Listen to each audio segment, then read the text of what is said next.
Chapter 2239. Lu Xiaoyi's attack succeeded and he immediately left. Even if he was strong, he did not want to fall into the encirclement of those old guys. He had already faintly felt the breath of Zhu Shu. He could not stay here for long. But the direction he left in was actually the Kunlun visitor. Qi was outside. He had just killed Qianbiao. That was almost all the power of his flying sword, so he was basically naked right now.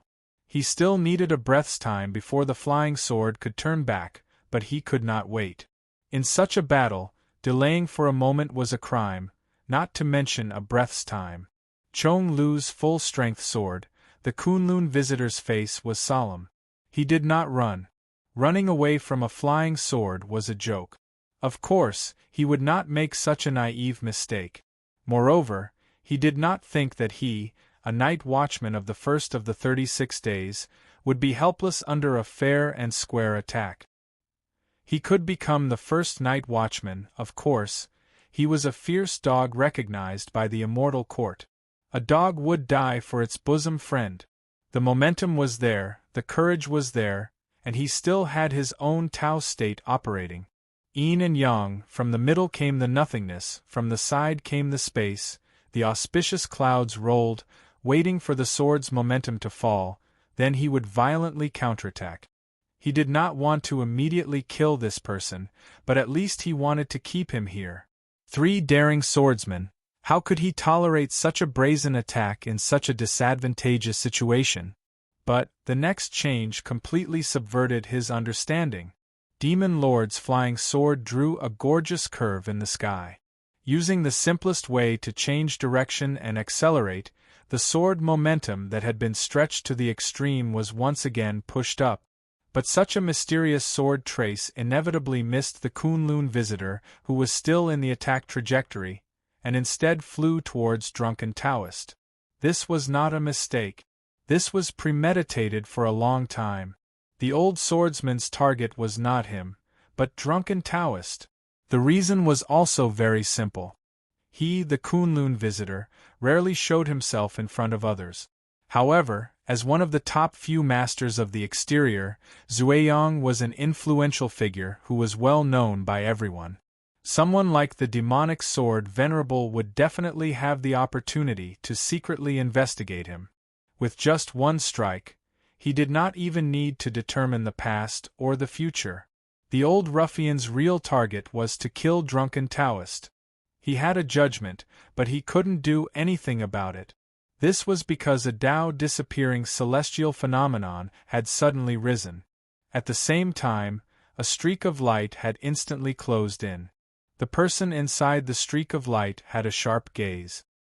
His right hand was behind his back, and only a small section of the tip of a sword that was shining with cold light could be seen from his shoulder.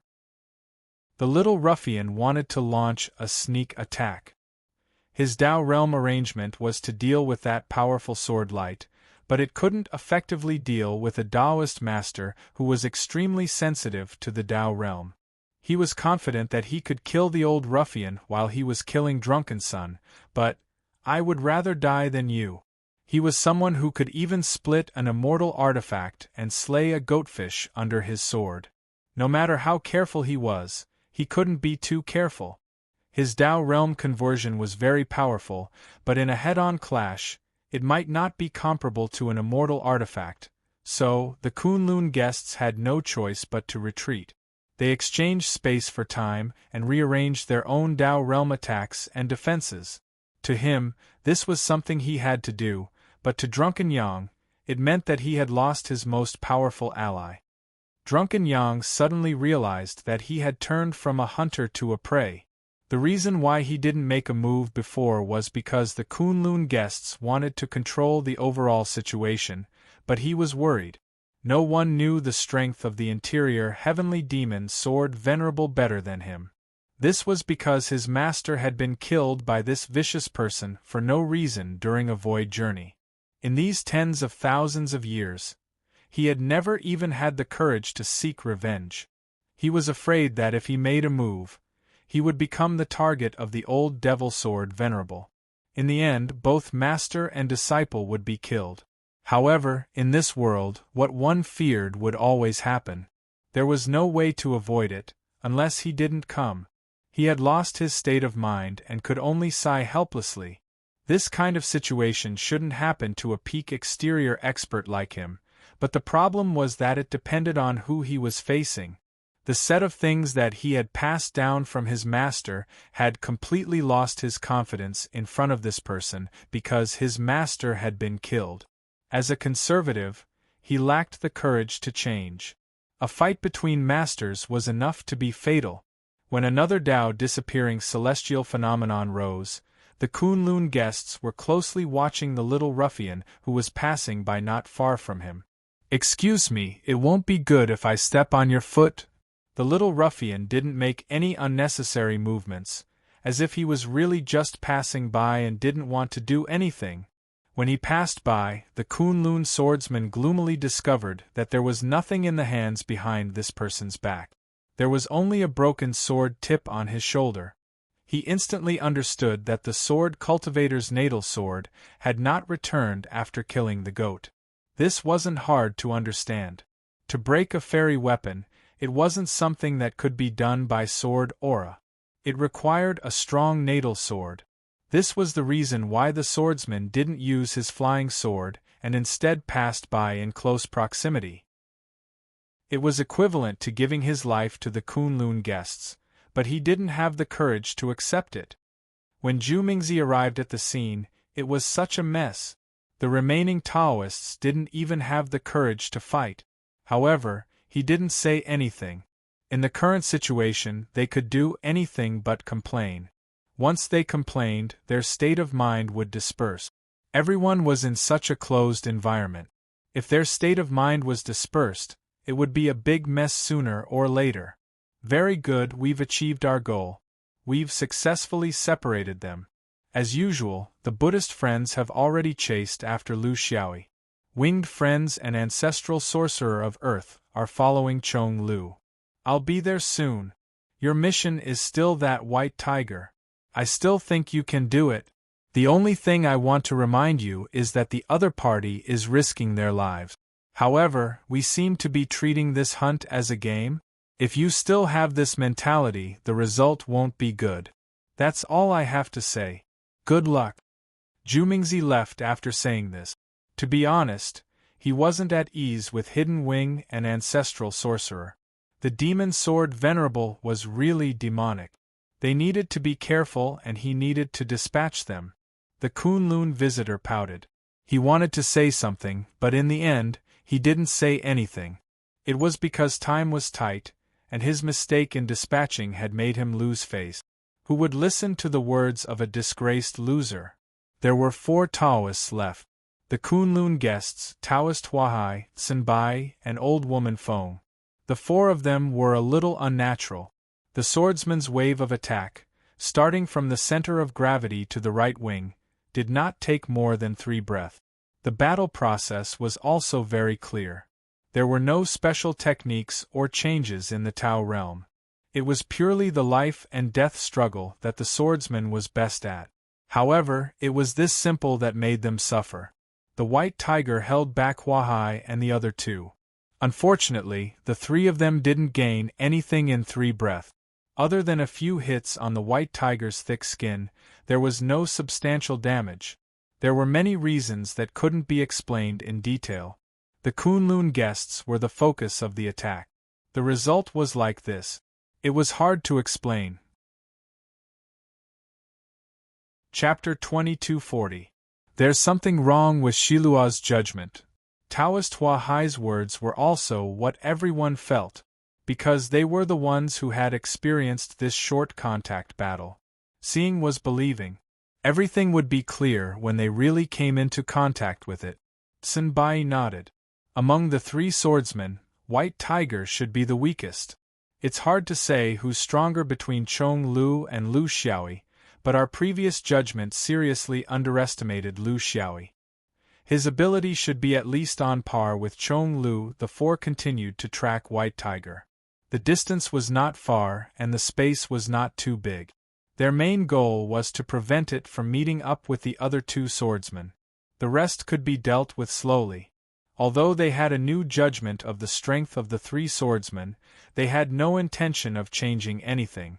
Because they were the losers, and because the cultivators who rushed over to rescue them naturally had unnatural looks of disdain on their faces.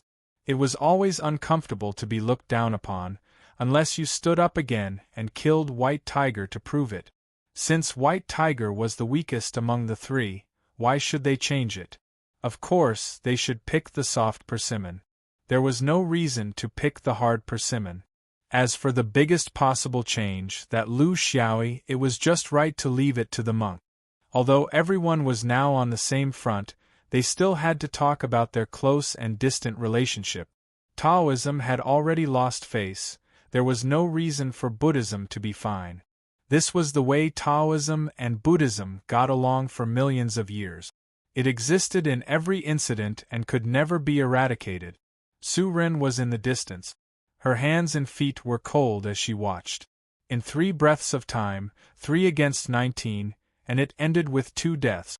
Simple and violent, without any fancy tricks, the violent aesthetics of the sword vein were interpreted to the extreme. It was as if each of the 3 could be the main attack direction, and the other 2 could be perfectly coordinated, changing according to the battle situation. Their attacks were unpredictable, and when the tide came, it would disperse, leaving a ground full of broken limbs and broken bones. She had also thought about how to deal with a peak half-immortal who was full of immortal weapons. She had thought of countless ways, but the conclusion was that it was impossible. Unless she broke all of Yangbi's immortal weapons one by one, it was also impossible. Even if she couldn't do it, it didn't mean that others couldn't do it. The answer was to tear it in half. They were like 2 ferocious void beasts in human form. In the current cultivation world, even immemorial beasts and demonic beasts rarely used this method to kill people.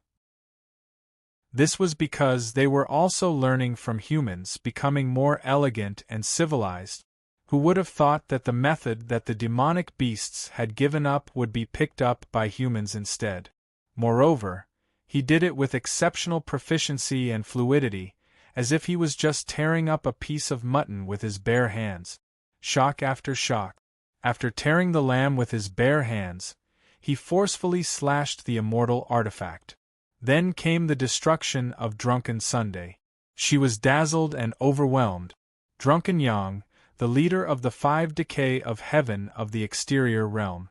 She had also seen the demeanor of this peak 5 decay of heaven on countless occasions. He truly had the demeanor of an immortal with an extraordinary bearing. Everyone thought that he was a candidate for the immortal class, a template for the future immortals. But now, under the old swordsman's sword, his path of cultivation came to an abrupt end. He didn't even have the chance to struggle. How ironic was it that he was once so glorious, and now he was in such a sorry state. Along the way, she had completely lost her judgment on the development of the battle situation. The old cultivators' alliance was still incomparably strong, but the 3 swordsmen didn't seem to be completely powerless. There was only one thing that she was very clear about, and that was that she shouldn't get involved. Not to mention that she didn't have the ability to fight now. Even if she was at her peak, she might not be able to keep up with the pace of these swordsmen. Because this kind of rhythm was basically fed with human lives. If you don't kill enough, you'll never be able to blend in. She changed her position and stood on the top of the archway. This was also the central position of the space of rock journey of 10,000 miles, so it was convenient for her to observe all the changes. But the couplet below made her speechless. The winged men will never be slaves, unless they are provided with food and shelter. Wasn't this request a little too low? White Tiger jumped out and sprinted. He was very clear that the cooperation between the 3 of them had come to an end. Whether or not there was still a chance would depend on the specific situation. Relatively speaking, it mainly depended on the 2 of them. He was one of the 6 ancestors of Xianyuan, the founder of the Killing Sword sect. He had the highest seniority in the Xianyuan sword sect, but he also knew that among the 3 of them, He was the only one who was lacking. The world of cultivation was always moving forward, and there was no turning back. All kinds of martial arts, Tao, and understanding were pushed forward by mankind. If you were slow, you would be surpassed by others, let alone stop moving forward. Tens of thousands of years ago, it was very powerful, but now it was very common. In the world of cultivation, it was different from the legends. In the real world of cultivation, age didn't determine everything. Therefore, there were new forces that dared to challenge the old order. It wasn't that they didn't know when to advance or retreat, but that they couldn't be suppressed. This was the law of nature. People would grow old one day. It was the case for mortals, and it was the same for cultivators. However, what they grew old was not only their lifespan, but also their thinking. In the past 40 to 50,000 years, to be honest, other than making some progress in his cultivation, he had been stagnant in all other aspects. Compared to those monstrous geniuses, his progress was like comparing an eagle to an ant on the ground. The eagle might occasionally take the wrong path, but when it came to its senses, it was actually just a matter of flapping its wings. It wasn't fair to compare the skills of 40 to 50,000 years ago with the skills of the present. The point was, when you were needed, you happened to appear at that time. Don't compare yourself to the ancient times or to the future. He stood up when he needed someone to stand up for him, so he was the sixth ancestor. No one could deny his contributions to Xianyuan. Over the past tens of thousands of years, he had drawn a clear line between himself and Xianyuan more and more. In fact, it was also because he couldn't face those young people. It was no longer the once awe-inspiring sixth ancestor of the killing bloodline. Time had made it mediocre, but it was still as proud as before. It didn't want to show its weakness, so there was an old white tiger who kept a low profile and never showed up in Xianyuan. A hero past his prime. This kind of powerlessness, if it were a human, wouldn't be as obvious as it was because humans still had a certain ability to learn, even if they were old-fashioned. But it was a strange beast. The biggest problem with strange beasts was that they had a ceiling, and it was already close to the ceiling. Therefore, it wasn't a matter of hard work or not. It was also for this reason that the three of them had to attack the right flank, because its two juniors had to reduce its pressure. This didn't need to be said. It was a unanimous reaction. They did it. It directly reduced its opponents from 6 to 4, especially the most threatening one, Sheepshead. Without the balance of the immortal weapon, its pressure would be reduced a lot. Chapter 2241. The White Tiger sped up, not because it wanted to avoid the battle, but because it needed some time to recover from the damage it had sustained in the battle.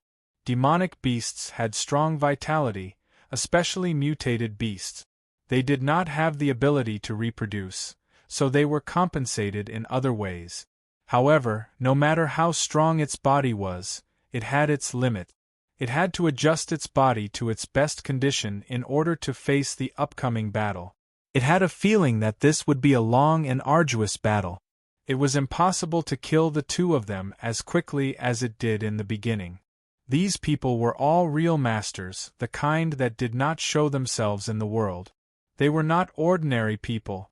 Its only worry was that the 4 Taoists would turn around and look for its 2 juniors because they were tired of chasing after it. However, the truth was that the 4 Taoists were like 4 pieces of dog skin plaster. The 4 Taoists stuck closely to it without the slightest intention of giving up. It began to set up some small tricks as it moved. Although it admitted that it might not be as good as the 2 juniors in terms of combat power, it was likely to face the fewest opponents. It had the obligation to fulfill the responsibility of a senior and try its best to be the first to open up the situation. If it was lucky enough to kill one of them, it would be the greatest help to this group. It knew that its opponents were the top few in the origin world. They were not the ones that the outside world boasted about. They were the real, low-key, pragmatic people. It did not dare to underestimate such people.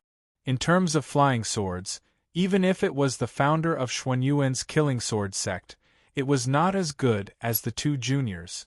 These two people were not just killing, they were torturing. They were so cruel that even the white tiger was scared. It placed its trump card on its own supernatural powers. Because only the supernatural powers of mutated beasts were truly unique in the cultivation world. Because there was no second mutated beast, the white tiger. After tens of thousands of years, he knew that it was impossible for him to improve his swordsmanship in the Tao realm. He could not escape from the category of his killing sword. Instead of wasting his time on this, he might as well develop some new skills. After joining Xuanyuan for tens of thousands of years, it still walked the same path as the mutated beast. This supernatural power was called rearing a tiger in exchange. It was very clear that with these people's strength, it wasn't realistic to expect to swallow one of them in one gulp, and it might not be able to digest them. Moreover, there was the trouble of being reborn. Therefore, if the divine power was too focused on killing, it would lose its momentum and fall into the enemy's pace. There is one thing, as an experienced assassin, it is very clear that protecting itself is the best way to protect the two juniors. If it loses its body because of its greed, it doesn't matter, but it will immediately change the situation of the whole battle. Whether it is Demon Lord or Lu Xiaoyi, if a few more Taoists suddenly come in, it is basically a lost game. Raising a tiger in exchange was to set up several fixed points within a certain range of space, so that it could teleport. This kind of teleportation wasn't the spatial teleportation that humans were best at, because as long as it involved the spatial ability, they couldn't avoid the preparation of entering the space, and the rigidity of coming out of the space, even if these peak half-immortals could compress this rigidity to an undetectable degree. But rigidity was rigidity, it didn't disappear, and it could still affect a person's reaction in the moment of life and death. Its divine power didn't have rigidity, it was a completely natural parallel teleportation, disappearing from one place to another without any pause in the middle. It was the best weapon for demonic beasts to close in. Against these Taoists, long-range attacks were very unwise. Even if the white tiger had tens of thousands of years of experience, it might not be able to keep up with the Taoists' rapid changes in magic. Close combat was the only way for demonic beasts to fight. From Foundation establishment to half-immortal, from ancient times to the present, it had never changed, and it couldn't change, because it was the best use of its physical advantage. Long, it should always be raised. Short, it should always be avoided. This was the true essence of battle. But the premise of using this divine power was that it needed to set up something in advance in this area as a guide. Under normal circumstances, the guide would be achieved with blood and hair, but its divine power was a little different. In order to be more sudden, it could gather more momentum, and it would be harder to be discovered, so it used the tiger essence. Of course, as a peak half-immortal beast, it didn't need to use the 5 young ladies to get the essence like humans. It had to escape and fight at the same time, and it had to draw out the essence. This was very difficult. As a half-immortal, it only needed to control the reflexes of its muscles, and it could naturally run as it pleased. It circled around this area a few times, and had already set up more than 10 drops of essence. This was already its limit, after all, it wasn't a breeding pig. This was even more misleading than blood guidance. After all, when human cultivators fought with demonic beasts, what they were most wary of was the power of their bloodline. Since demonic beasts didn't have the ability to reproduce, most people thought that they didn't have essence, but this was wrong. They also had essence and desire, but the essence wasn't accepted by the world, so it couldn't form into an embryo. When it set up the essence, it also set up a drop of its heart's blood next to each drop of essence. This was the most important thing to it, as it could imitate its original form, and had a certain degree of offensive ability. using the truly precious heart's blood as a cover for the completely useless essence drops, and doing the opposite, was the combination of divine powers that the white tiger had thought of all these years. It was very clear that it didn't have many chances. Once the humans were on guard, it would be very difficult to succeed, and they would have to be very careful. Then, everyone would enter the protracted battle that Taoists were always good at. What it needed to do was to try its best to eliminate one of them before it entered the stage of grinding. This was very important to it, and to the three-man battle team. Senbai immediately realized something while tracking. It wasn't that he really discovered something, but a kind of suspicion towards the white tiger's behavior. This tiger is circling around nearby. What is it trying to do? Taoist Hua Hai also felt it.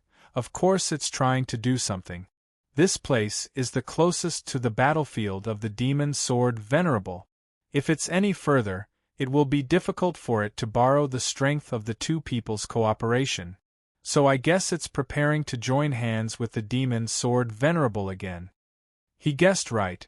This was also one of the old white tiger's intentions. Since they were going to fight, why didn't they fight in the airspace closer to the Chonglu? It could also cause the opponent to misunderstand. The Kunlun visitor was very cautious. We also have to pay attention to the white tiger's possible arrangement in this space. Demonic beasts' divine powers are very strange, and the key is that we don't know what it can do. Let's surround it first, don't let it run around. Old woman Feng, you're the best at creating mirages. Make a large mirage of the sea, and we'll settle it here. To the Kunlun visitor, he had to accept the battlefield chosen by the white tiger. So what if he didn't accept it? Could it be that he had to continue chasing like this? As long as the white tiger was willing to stop, they were willing to accompany it. As for the so-called arrangement, no matter how many divine powers the white tiger had, could it be more than the few of them who were Taoists? Chapter 2242. Chong Lu leaped outside while a group of half-immortals chased after him. There were 5 hidden wings, 2 ancestral shamans of Earth, and 1 Tao traveler. Well, he was actually just a casual traveler. Tao traveler was just a title that was painted up. People? They looked up to him, but also looked down on him. They looked up to the number, but looked down on the quality. Among this group of people who came to kill them, there was no doubt that the 7 Taoists and the 4 Buddhists were the most powerful. Their strength and experience were also higher. On the other hand, the people chasing after him looked more like a group of running cannon fodder. He was the demon sword Venerable whose name shook the origin world 20,000 years ago. After his senior brother left, the countless ostracizing and making things difficult for Xuanyuan's sword vein was basically solved by him. Of course, there was still the 3 Qins, Wu Shixing and Hu Xuedao at that time. It was because of their toughness that Xuanyuan's sword vein did not collapse under the pressure after losing its big backer. When senior brother overturned the sky, they had to shoulder it with their small shoulders without any complaints or regret. They carried it over, but they also carried away the 3 Qins, Wu Shixing and Hu Xuedao. After senior brother brought Dao De to the lower realm for 10,000 years, the targeting of Xuanyuan's sword vein began to stop and slowly calm down. He gave his best youth to Xianyuan just like that. He ran around endlessly fighting fires all year long. But he did not regret it, because he knew that he could not become an immortal. When the entire immortal court and half of the origin world's cultivation world were dissatisfied with the sword vein, even if you had peerless talent and prosperous luck, you could not overcome the unanimous opposition of everyone. The immortal court, after all, was an organization. Even the heavenly Tao had to consider everyone's thoughts. No matter how outstanding a person was, he could not replace the entire immortal court. Even senior brother could not do it and could only take a roundabout way, not to mention him, who was exposed to all the hostile forces. In fact, it was not only him, but also the 3 Qins, Wu Shixing, Hu Xuedao, and so on. As long as it was related to Xianyuan, there was no hope. Even Wei Sword Mountain, Firmament Sword Sect, and the entire universe's sword vein. This was the resistance of the entire immortal court. The only thing they could do, the responsibility on their shoulders, was to not let Xianyuan fall before the situation calmed down. They did it without any regrets. It wasn't until 10,000 years ago that things began to calm down. During this process, Xianyuan inevitably went downhill. They all saw it, but they didn't remind him. This was because a Xianyuan who had reinvigorated himself was something that many people didn't want to see. Only by tucking their tails between their legs and doing nothing in the half-immortal realm could people forget about them. Until the appearance of Lu Xiaoyi, the opportunity had come. He didn't want to see this little guy because he wanted to secretly observe him and see how far he could go so that he could decide the position of Xuanyuan's sword vein in this era. Should they be more conservative or should they go all out? When he and the White Tiger had decided to accompany this little fellow to Wings Spreading Heavens, they had actually already made their decision. They could go all out. The little fellow's wings were fully grown, and the general trend of the era had taken shape. There were many things that couldn't be changed, so there was no need to be timid. The immortal court couldn't even take care of itself, and the strength that they could send down was far from what it was in its heyday. For example, the peak half-immortals sent this time were actually fake. For example, Shilua of the interior realm, Zueyong of the exterior realm, and Hidden Wings and Ancestral Sorcerer of the Earth were just there to make up the numbers. If it was in the past, it wouldn't be a problem to send 20 or 30 Night Watchers at once. If the dogs rushed up together, they wouldn't be able to stop them. But now, 3 of them came. This showed how much the immortal court's control over the lower realm had declined. Among the Night Watchers, there were those who were watching from the sidelines, those who wanted to change, those who were gloating, and those who were betting on both sides. The people's hearts were scattered, and it was difficult to lead the team. For these people, he didn't think that they were in a dead end. On paper, these people had the absolute advantage, but when had the swordsman's battle ever been smooth sailing? He wasn't worried about Lu Xiaoyi at all. He knew that the little fellow was just pretending to be weak. His strength wasn't below him, and even he couldn't figure it out. Usually, he pretended to rely on the strength of the group, but in reality, he was as evil as his senior brother, or even worse. He was worried about the old White Tiger, which was why he had the battle at the beginning. Although it wasn't smooth, he still gained something. It could be seen that the strength of these visitors wasn't bad at all. The White Tiger's crisis was basically solved, and there wouldn't be too much trouble in a short period of time. This was the good thing about strange beasts, they were resistant to beatings. Now, it was up to him and Lu Xiaoyi how much time it would take to open up the situation. Although he was old, his competitive spirit was still there, and he didn't want to lose to the younger generation. He was selective about the people hanging behind him. Therefore, his flight path was very abrupt, and he was looking for an opportunity to attack. Now that Zhu Mingzi hadn't caught up, it was his best chance. He continuously changed directions. In fact, it had only been 10 breaths since he killed the 2 Taoists. 7 or 8 people were chasing after one person, and the opponent's continuous change of direction would cause the pursuers to be confused for a short period of time. They couldn't be like a stick of candied hawthorns forever. During the change of direction, the Sword River suddenly appeared. It was bright, just like the Sword Tide. However, this time, the pursuers had learned their lesson. They scattered in all directions, hoping that the swordsman wouldn't find them, and waiting for the Sword River to become clear so that they could counterattack. The swordsman's move was indeed very damaging, especially when he was fighting against a group of people. Once he used the Sword River, his body would become like a sword, just like the demons of the Blood River sect, and you wouldn't be able to find his real body.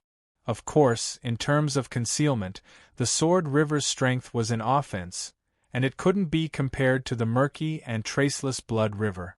For peak half-immortals like them, as long as they focused and used their divine arts, they would be able to find the swordsman's tracks. But this was a paradox. In fact, the swordsman wasn't afraid of being discovered. What he pursued was the short period of time before he was discovered, which was enough for him to complete a surprise attack. Under such circumstances, the 8 of them couldn't do anything other than to blow up the nest. Fortunately, as long as they survived the first wave of Sword River, it would be difficult for the swordsman to do this again. In any case, there were 8 of them. They could support each other, and they also had the ability to revive. How could they let the swordsman sneak in? Demon Lord didn't want to rely on this kind of sneak attack to succeed. It wasn't that he was obsessed with cleanliness, but this kind of method was suitable for the cooperation of familiar companions. Only then would there be countless changes. If he tried to sneak in alone, he would end up sneaking in himself sooner or later.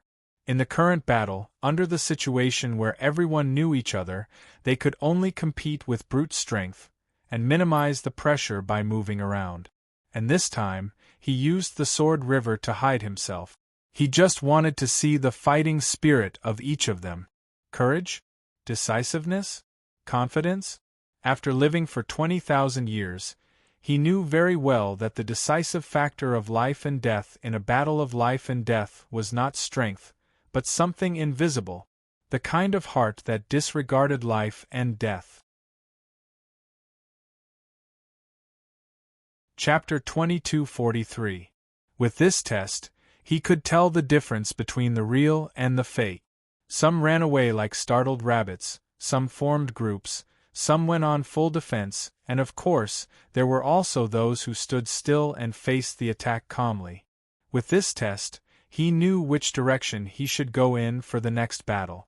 The Xianyuan swordsman had his own way of dealing with the enemy in a situation where he was outnumbered, and it was a secret that he did not show to anyone.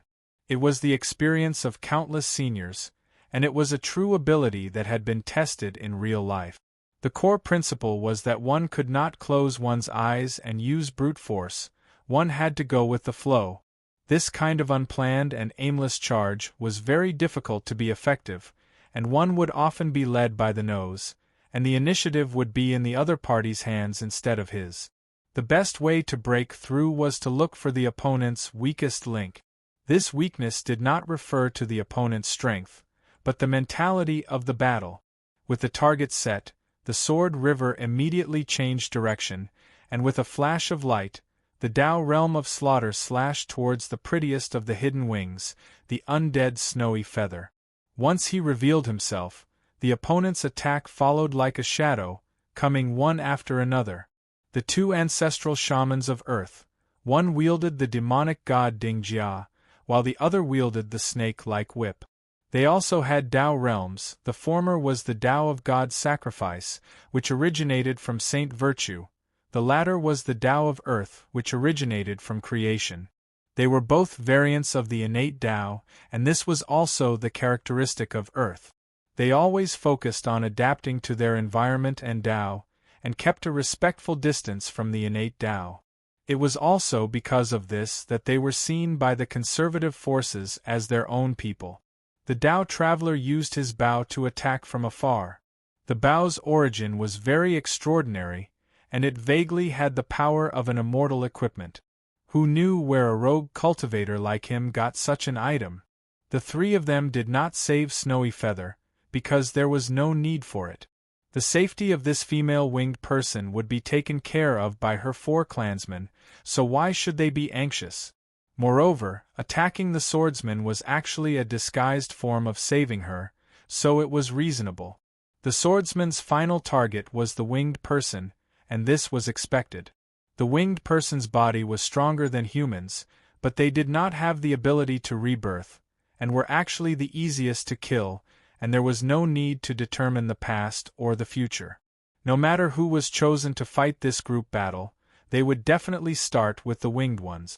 This was also a principle. Snowy Feather grumbled in her heart, but she couldn't blame anyone else. who asked her to be the fastest and furthest when the swordsman's sword river appeared. Chong Lu's sword was as fast as lightning. By the time she found out that she was the target, she could no longer rely on dodging to solve the problem. There was also a saying in the world of cultivation: when you encounter a swordsman's sword, don't run away. When you encounter a Dharma cultivator, don't defend yourself. When you encounter a monk, don't be firm. When you encounter a body cultivator, don't be firm. There was no way they could outrun a flying sword, even if they had a pair of invisible wings. These swordsmen only know how to bully me. Li Wuyao was like this 20,000 years ago, and his followers were still like this. Do you really think I'm a pushover? Snowy Feather clenched her teeth, and her invisible wings appeared. Together with her hands, they formed the supreme defensive divine ability of the Winged Ones, Double Cross. This was a divine ability that could only be awakened after the Winged Ones became half-immortals. It was a mutated divine ability with the rock bloodline as the foundation and the human bloodline as the base. It was an extremely rare divine ability that combined the divine ability with the Tao realm. It was not just a simple defense, but it could also weaken the opponent's attack through the changes in the Tao realm within the double cross. Among the 5 hidden wings, only she and Commoner had comprehended this divine ability. The armored man and superior humans at the side came to rescue her, but in the end they were a step too late. They only saw the flying sword slashing at the double cross. It was like a wild bull crashing into a door plank. Snowy Feather lost control of her body and flew straight back. She only managed to stabilize herself after a long distance. The armored man was a little angry that he didn't manage to intercept the flying sword. The flying sword's speed was not fixed, so his side attack missed. It was a little embarrassing, but more importantly, the flying sword's speed was not fixed. Junior sister, are you all right? Snowy Feather circulated her elemental energy and smiled. I'm fine, I can still take it. Snowy Feather was fine, so the Winged Ones were relieved. This meant that the Winged Ones' defense was effective against flying swords.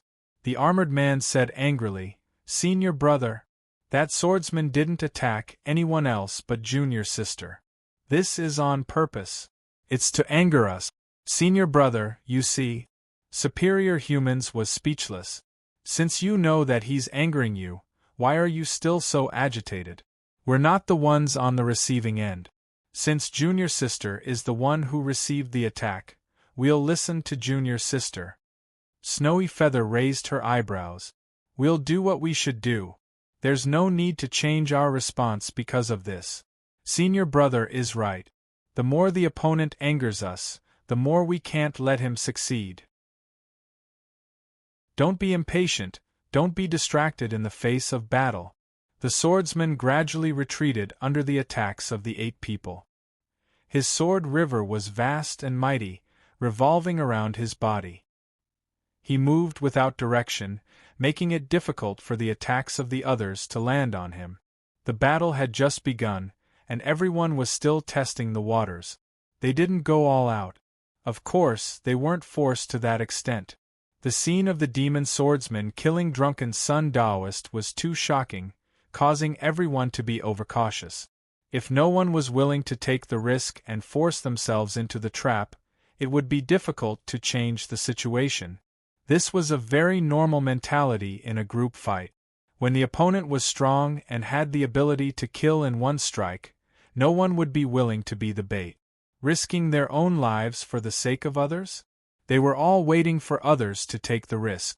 Of course, there was another important reason. Zhu Mingzi hadn't arrived yet. Conservative people tended to blindly obey authority. Even if they had quite a number of people, they didn't have the confidence of numbers. This was actually Zhu Mingzi's own reason. His arrangement was to gather the Taoists in one group and the Buddhists in another. When it was his turn, there was no one else to speak for him other than him. Why would the ancestral shaman of Earth not listen to the winged man's orders?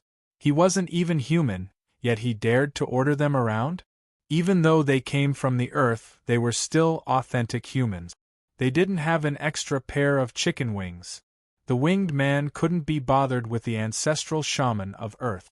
Looking at him, he was neither human nor ghost. His eyes were on top of his head. How could he expect the winged man to listen to his orders? Just like that, the swordsman suddenly jumped in the midst of the battle and pretended to leave. Just as everyone started to move, the swordsman jumped back and raised his sword. It was still the most beautiful person here, Snowy Feather. She was still in the double-cross formation and was knocked away by one strike. The sharpness of the flying sword couldn't break through her tough defense, but the impact was extremely fierce. The ordinary person who had always been silent suddenly spoke. "Junior sister, be careful of him exhausting your divine ability." Snowy Feather's heart sank. She understood the meaning of this senior brother. As the strongest of the 5 winged men, she also had the hidden wings of the double-cross formation. The ordinary person was actually reminding her that the swordsman's flying sword could be released almost endlessly, but her double-cross formation couldn't. If this happened a few more times, there would definitely be gaps in her divine ability. As long as the swordsman tightened his grip on the sword, danger would immediately come. However, she had other thoughts. Chapter 2244. In fact, all of this happened in the span of a few breaths. Shuiyu was struck twice, and she could faintly feel that the power of the flying sword was a little strange. It was not that she looked down on her sword, but she felt that as someone from the same era as Li Wuyao, his sword skills could not be so mediocre, right? He was not even able to make her feel any real danger? On the surface, he looked extremely powerful, and every strike could send her flying far away, as though she was enduring a huge force. However, she knew very well that this was not the case. Although she was battered and exhausted, she was still able to hold on. Her intuition felt strange, as though a swordsman whose name had shaken the universe for tens of thousands of years could not only have such skills. She should have been injured the moment he attacked, right? What's wrong with me? Ever since I was taught a lesson by that swordsman 20,000 years ago, have I developed masochistic tendencies? Master Man comforted her. "Junior sister, don't worry. Stay behind and recuperate. We will deal with him from the front. With so many people attacking at the same time, it's normal for him to not be able to unleash his full strength." This was a barely reasonable explanation. Under everyone's attacks, the demonic sword lord could not unleash his full strength. Perhaps this was why she could hold on so easily? With everyone's actions, the scene immediately became lively. The swordsman was like a bolt of lightning, coming and going without a trace. When the swordsman combined his movement with his sword, he was able to unleash his full potential under the siege of so many people. Demon god Ding Jia roared continuously, and relied on his undying body to charge and attack. His body was able to withstand the flying swords, and any slight injuries he suffered would be healed in an instant. He was the main force that surrounded the swordsman, and he had evolved the path of holy virtue to perfection. However, his speed was still lacking, and in the end, he became a follower of the swordsman. However, the threat was real. If the swordsman made a mistake under the attacks of others, he would be intercepted by demon god Ding Jia, and his life would be in danger. Demon god Ding Jia cooperated with another ancestral shaman's hair snake. It was the exact opposite of the demonic gods. The speed of the hair snakes was incomparably fast. They might not be as fast as a flying sword, but they were far faster than a human. The key was their numbers. There were as many hair snakes as there were humans. Moreover, as long as his hair did not break and he did not go bald, there would be an endless stream of hair snakes that could not be completely destroyed. It was closely connected to the Grand Shaman's bloodline and Grand Shaman body, and it was supported by the Grand Tao of Filth that originated from the creation. For a time, it was impossible to tell that he was withering. The swarm of flying swords and the dancing hair snakes collided with each other in the air. This was the main force that intercepted the swordsman. The two ancestral shamans, one blocking and one chasing, cooperated with each other and became the main characters of this battle. They also put in a lot of effort. The others weren't idle either. But this so-called besieging could never be achieved. Everyone had the opportunity to use their full strength. In the world of cultivators, under the heavenly Tao, 1 + 1 was always less than 2. What's more, when the 7 of them were stacked together, there were bound to be some who couldn't put their strength to use. There was always a priority. What the others had to do was to exert pressure on the swordsman when they were facing each other, so that he couldn't free himself to counterattack at will. They had to be in an intense confrontation at all times. This was the true essence of besieging. For example, the Taoist traveler had an immortal longbow. He did not shoot indiscriminately. He only shot once in a while when there was a gap in the encirclement of the two ancestral shamans. But just this one shot would immediately require the swordsman to use all his strength to deal with it. Then, the two ancestral shamans would surround him again. Their cooperation was also very perfect. The 5 winged men spread out even further. What they had to do was to intercept the swordsman when he escaped from the battle. They didn't have to fight to the death. As long as they could block him for a moment, the others would naturally follow up. They were all peak half-immortals who were experienced in battles. In a very short period of time, they could be said to have found the rhythm of mutual cooperation. But Chong Lu was still able to come and go freely in the battle.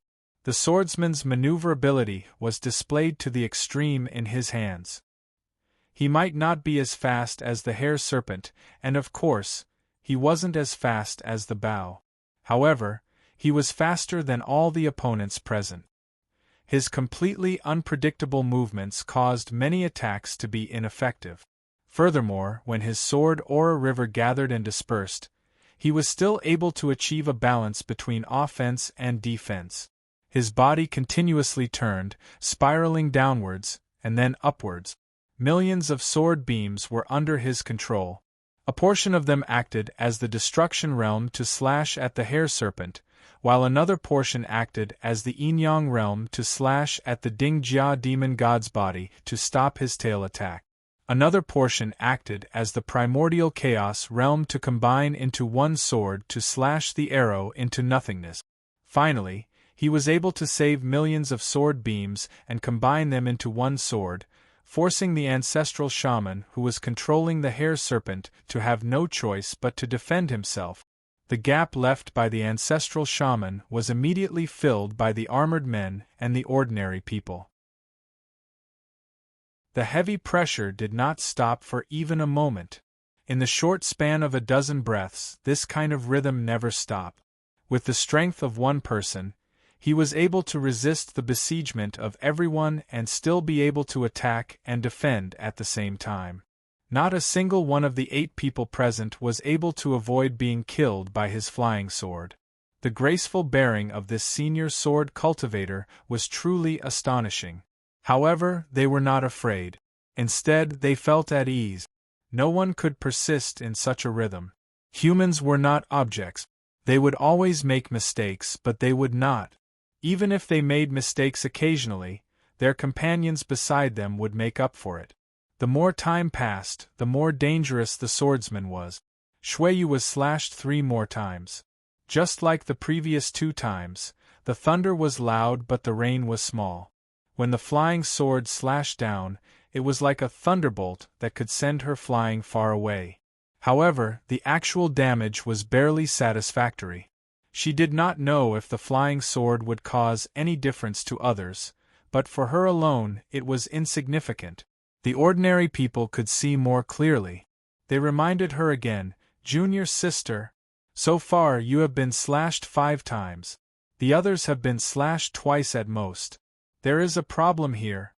Shuiyu focused and replied softly, "There is a problem. However, senior brother, the one with the problem might not necessarily be me. Inform the other senior brothers that they must be prepared to receive an all-out attack from the enemy at any time. We must also coordinate well with each other. I'm afraid that the swordsman's target is not me. The ordinary person was startled, but immediately understood. There were many such tricks in the cultivation world. Even if they kept on beating you, they might not necessarily beat you in the end. It could also be an illusion to make others lower their guard.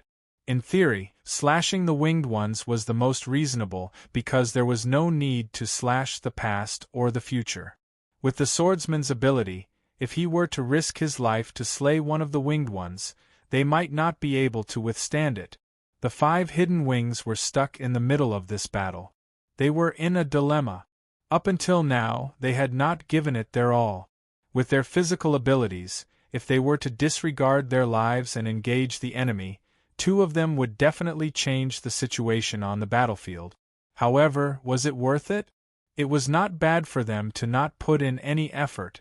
However, if the swordsman really targeted one of them and succeeded, the remaining winged ones would no longer have any room to maneuver. This was something he did not wish to see. Once one entered the cultivation world, they were no longer in control. Especially in such a battle, how could he protect himself and not offend either side at the same time? It was too difficult, almost impossible.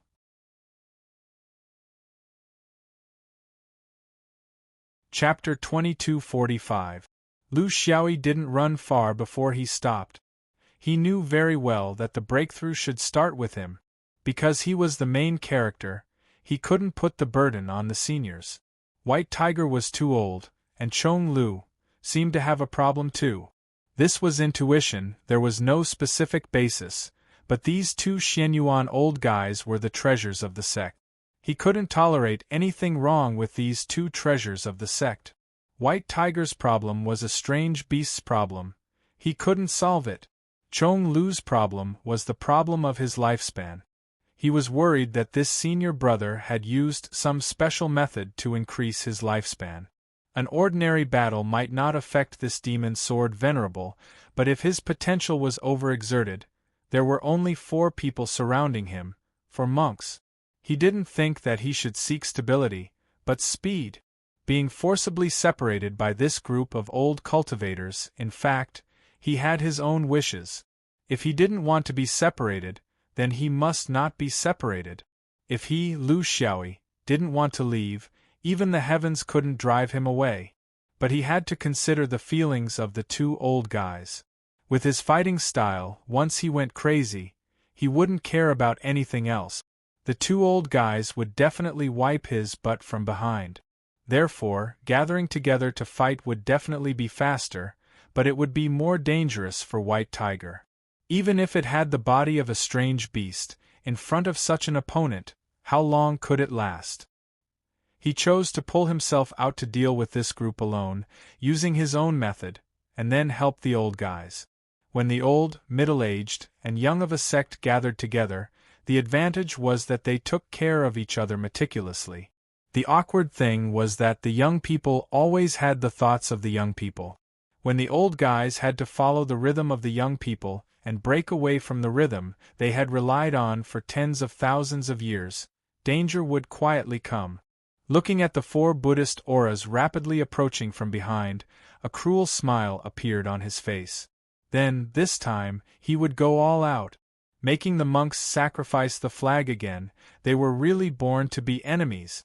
The 4 monks were Si Luo, the 2nd step monk of the Great Snow Mountain of the Interior Realm, a Luo Kan, the preacher of the Western Heaven, Du Lu, the monk of Pai Ji, and Xiang Bu Lu, the night watchman of the 7 planets Moi Heaven of the 6th Heaven. These 4 monks had profound Dharma, pure Tao realm, long lifespans, and innumerable experience. If he were to fight them using ordinary methods, even one of them would take up a lot of his time. The past and future of Buddhist monks were especially difficult to deal with. They were filled with countless hidden meanings. If the 4 of them worked together, it was no wonder that the 4 of them dared to provoke the real protagonist of this incident. It was not arrogance, but true strength. If he wanted to get rid of them, he couldn't use normal methods. Otherwise, even though his speed was unparalleled, it would be equally difficult for him to catch a few monks whose Buddhist techniques were scattered in all directions. First, he had to do some preparatory work. Lu Xiaoyi unleashed his sword river, and millions of sword lights shot out. Their bodies moved forward at the same time, not caring that they might fall into the Buddhist world of the monks. The 4 monks were not flustered at all. They stood firmly in the positions of the 4 prime ministers and did not run away, even if the sword river reached them. This showed their extreme confidence in their Dharma cultivation. At their level, they were no longer confused by the number of sword light. This was the difference between the concept of illusion and reality. However, when one looked at this world with the most fundamental Buddhist principles, there was no difference between one sword light and millions of sword lights. The sword lights hung upside down like a Milky Way waterfall. The first to bear the brunt was Shila. When the heavy sword pressed down, it was as if he was in a steel furnace. It was as if millions of blacksmiths were forging beside him. Every swing of the hammer was at the peak of the Tao realm. Shila chuckled. "Do you think I'm that useless drunken son? Even your Lu Zhu wouldn't dare to be so presumptuous in front of me." He glared at him, and the Buddhist light rose from his body. An eye opened on his forehead, which was the heaven's eye. The light of wisdom was the omniscient mirror. Under the round mirror, the essence of the millions of sword gleams had nowhere to hide. They were all one. Under the illumination of the wisdom ray, the mirror shattered and the sword extinguished. Lu Xiaoyi's all-out sword was dissolved by the monk without a trace of smoke or fire. There was a saying that Buddha had 3 bodies, 4 minds, 5 eyes, and 6 senses. One of the 4 minds was the omniscient mirror. The omniscient mirror was obtained from the Alaya knowledge. This intelligence could see through all the techniques of the 3 world. It was perfect and had no flaws. Just like the omniscient mirror, it could show all colors. It was also known as the King Kong wisdom. The Great Circle was a circle obtained by cutting the surface of a sphere through the center of a sphere. When the cross-section was less than the center of a sphere, the cut circle was called a small circle. Shila had not reached the Great Circle stage yet. That was an ability that could only be obtained after becoming a deity. Therefore, if he used the small circle mirror to observe the sword, the mirror would shatter and the sword would be destroyed. If he reached the Great Circle stage, the sword would be destroyed and the mirror would not shatter. Lu Xiaoyi was holding Shila here. The other 3 monks stood at their respective positions and said in unison, the Buddha's oppression was the simplest and most profound Buddha's 6 proverbs. At their level, they had long passed the stage of using their fists to beat people and using the King Kong pestle to smash people. If you had all kinds of tricks, your opponent would have endless changes. Therefore, the Buddha's oppression was the most direct and the most dangerous. Lu Xiaoyi felt as if he had been hit by a giant hammer. The Tao state in his body circulated and his merit dissolved. He laughed. "So you're a simpleton. The omniscient mirror, was it not the lacking the heart circle?" Of course, his words were full of ambiguity. No one took him seriously. After testing Shila, his roots were clear. He opened his 3rd eye and activated the omniscient mirror. The sword river rose again. This time, it went straight for the Western Paradise's preacher, Aluokan's head. Aluokan smiled. "All techniques are equal. I'll take your sword." He closed his eyes and opened his 3rd eye. The divine light was clear. It was the equal wisdom. Under the cover of the sword light, the Buddha's body was like a sword. Millions of sword lights were of the same kind. They whistled past, but they were not damaged at all. The equal wisdom was the wisdom obtained from the 7th end of the cycle. With this wisdom, he knew that everything related to him was equal. It gave birth to a merciful heart. It was also called instilling wisdom. This wisdom was extremely deep. Millions of sword lights could be used. However, this was the level of a celestial. He had not reached it yet. Therefore, when the sword lights passed through, it could only be done without hurting him. He slashed at a Luokan with his sword. The other 3 monks said in unison, the Buddha's oppression became heavier. He did not have enough merit. He used nirvana to make up for it. He shook his sleeve. The so-called equality is the biggest inequality. This is a person who has become stupid from chanting Buddha. After testing a Luokan, his roots were exposed. He opened his third eye and activated the equal wisdom. His Naiwan shook. He failed twice but still did not give up. He brazenly attacked. The sword river hung in the sky for the 3rd time. He shouted, "Who will test my Xianyuan sword edge?" The law of minister took a step forward and said, "The law of minister Xing is fierce. Since you have the courage of a swordsman, we Buddhists will sacrifice our lives to accompany you." The battle had really entered the rhythm of a Tao battle. It was different from Lu Xiaoyi's previous countless battles. This was the most common way he would face countless opponents in the future. When the level was higher, the battle would be more elusive. The only thing that did not change was that the danger was still there.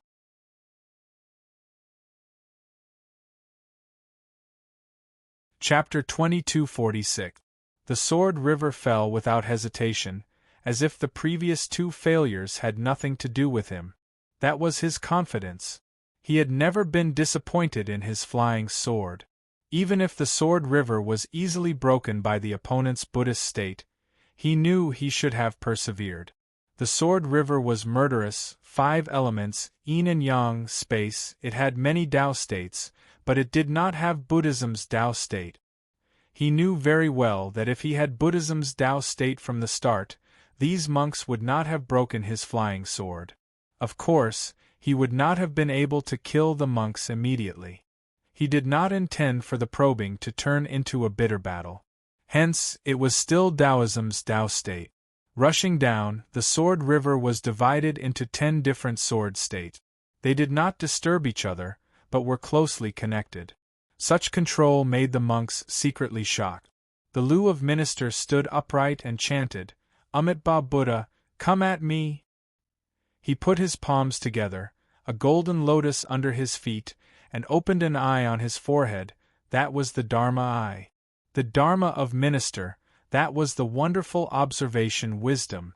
The wonderful observation wisdom was like hiding the master, doing as he pleased, following what Dharni gate, Samadhi gate, meaning that he could turn his wisdom freely without hindrance. Understanding emptiness, that was why he broke through stubbornness, that was why he could see the cause and effect of all things clearly. Everything was decided by cause and effect, that was why wisdom was obtained by understanding all kinds of laws of karma. Many doubts were dispelled by seeing the cause and effect of things clearly. Since karma was clear, the sword crossed the destined person. The sword light fell and separated from the law of proportion in the karmic fruit. It was a distant karma. No one knew when it started or where it started. In fact, it was just a starting point when the universe was first born. Minister Lu could not push the karmic fruit to the beginning of primordial chaos. Otherwise, Lu Xiaoyi's sword would become his sword. He could only push the karmic fruit so far away that the karmic fruit would not think there was any karmic connection between them.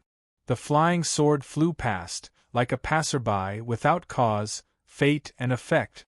The Lu of minister counted the karma here, and the other 3 monks sang in unison, and Lu Xiaoyi's body creaked under the pressure. He had already heard 3 proverbs. It was really stressful. The Anitya Hellguard within his body rotated, and he regained control of his body. He let out a long laugh. "So it turns out that you're a hypocrite. If you talk about karma like this, I'm afraid that your parents and children have nothing to do with you. That's not bad. You're free from fatigue, and the world is filled with love. Good, good, good." While he was in the air, he unleashed the sword river again under the mountain-like pressure of the Buddha. This time, it was simple because there was only one monk who didn't receive his sword. Monk Pai Ji frowned. "Enforcer, I'll just forget about it." A wandering ghost, a fake monk in a deserted temple, can't withstand a single sword strike from the executioner." Lu Xiaoyi sneered. "You're so shy and secretive. The monks in the human world were actually frank in the end. You were supposed to be straightforward, but the more you cultivate, the more pretentious you become. If you can't handle it, what are you doing here? Are you here to drink with me?" The sword waterfall fell from the sky, even more ferocious. Du Lu had a bitter look, 3 parts worry, and 7 parts embarrassment. He sat cross-legged in the air, pinching the lotus with his fingers. There was an eye on his forehead. It was the Buddha's eye. It was leisurely, it was the wisdom of success. The wisdom of success was the wisdom obtained from the 5 senses: sight, hearing, nose, tongue, and body. It was said to be able to spread all over the world, to show all kinds of inconceivable changes of Buddha. Convenience, gain, and pleasure were all sentient, constant, and uninterrupted. The sword light flashed, it was joyous and harmonious. The monk and the sword seemed to merge together. You have me, I have you, the sword is no longer a sword, the monk is no longer a monk. The other 3 monks sang loudly. Bah, Lu Xiaoyi staggered. After the cycle of reincarnation, he finally caught his breath. His mouth was still full of venom. "Great Master is really a wonderful person. You have cards in your pocket, you follow whoever you want." His probing was, in fact, the 4 monks were also probing him. Both sides didn't know each other, so they couldn't be considered familiar. They were very unfamiliar with each other, so there was a need for both sides to get in touch. Shooting with a goal in mind was the style of a top cultivator. They weren't like Xiao Xiu, who first fought and then used the next move if one move didn't work. In a high-level battle, one careless mistake could cause one to lose the initiative or even lose one's life. This was not a joke. Therefore, the 4 monks wanted to know whether their lifelong study of Buddhism could effectively break the swordsman's infamous flying sword. Now it seemed that it could. Of course, the swordsman must have hidden something, but the general direction was here. The only thing he didn't reveal were some finely crafted things. They also had a backup plan. As for the 6-word proverb, this was the monk's right. 4 against 1, the advantage in numbers was also an advantage. However, no one would hypocritically challenge the opponent when they clearly had the advantage in numbers. While testing, it was their right to oppress the opponent with the proverb. There was nothing to say. Lu Xiaoyi had basically figured out the situation. The reason why these 4 monks were sent was obviously that the people appointed by the higher-ups were very particular. They strived to achieve a balance in the foundation of Buddhism: 3 bodies, 4 intelligences, and 5 eyes. They didn't want to give Lu Xiaoyi any chance. The Heaven's Eye, Divine Eye, Dharma Eye, and Buddha Eye could see through many things. No matter what tricks you used, it couldn't escape the eyes of the monks. Of course, among the 5 eyes, there was another eye called the naked eye. That was something everyone had. It was an alliance of the 4 and 5 eyes. Buddha had the 4 intelligences: the omniscient mirror intelligence, the equal intelligence, the wonderful observation intelligence, and the achievement intelligence. These 4 people each had their own intelligence, including all the intelligence in the world, present, past, and future. They were all-encompassing and all-encompassing. This combination was theoretically flawless. No matter what tricks Lu Xiaoyi used, it couldn't escape the eyes and intelligence of the 4 monks. As for how to deal with it, it was no longer important. As long as they could see through it, they could definitely find a way to deal with it. At their level, there was nothing they couldn't deal with. There were only things they couldn't see through in a short period of time. The arrangement was very thorough. It seemed that they had put in a lot of effort. To be able to gather 4 people at the peak of the half-immortal peak in the main world, the strength of Buddhism's foundation could be seen. However, this was only in theory. In this cultivation world, the decisive factors were often outside of theory. For example, the eyes of the sh*T Master Lu. The sh*T Master Lu's intelligence had no rationality. In theory, both sides had finished probing each other. Next, they would each display their Tao state and compete with each other based on their abilities. In this aspect, the four monks of Buddhism were extremely confident. This was because when they were probing each other, there were still 2 words left out of the 6 words of the maxim. They wouldn't recite it anymore. This was because once they finished reciting it, it would be a cycle of maxim reincarnation. Everything would start from the beginning, and it was completely unknown how much damage the opponent would suffer under the pressure of the maxim. The advantage of not reciting it was that within the rules of the maxim, the swordsman couldn't escape from the circle of the 4 monks. This was a little cunning and a little shameless.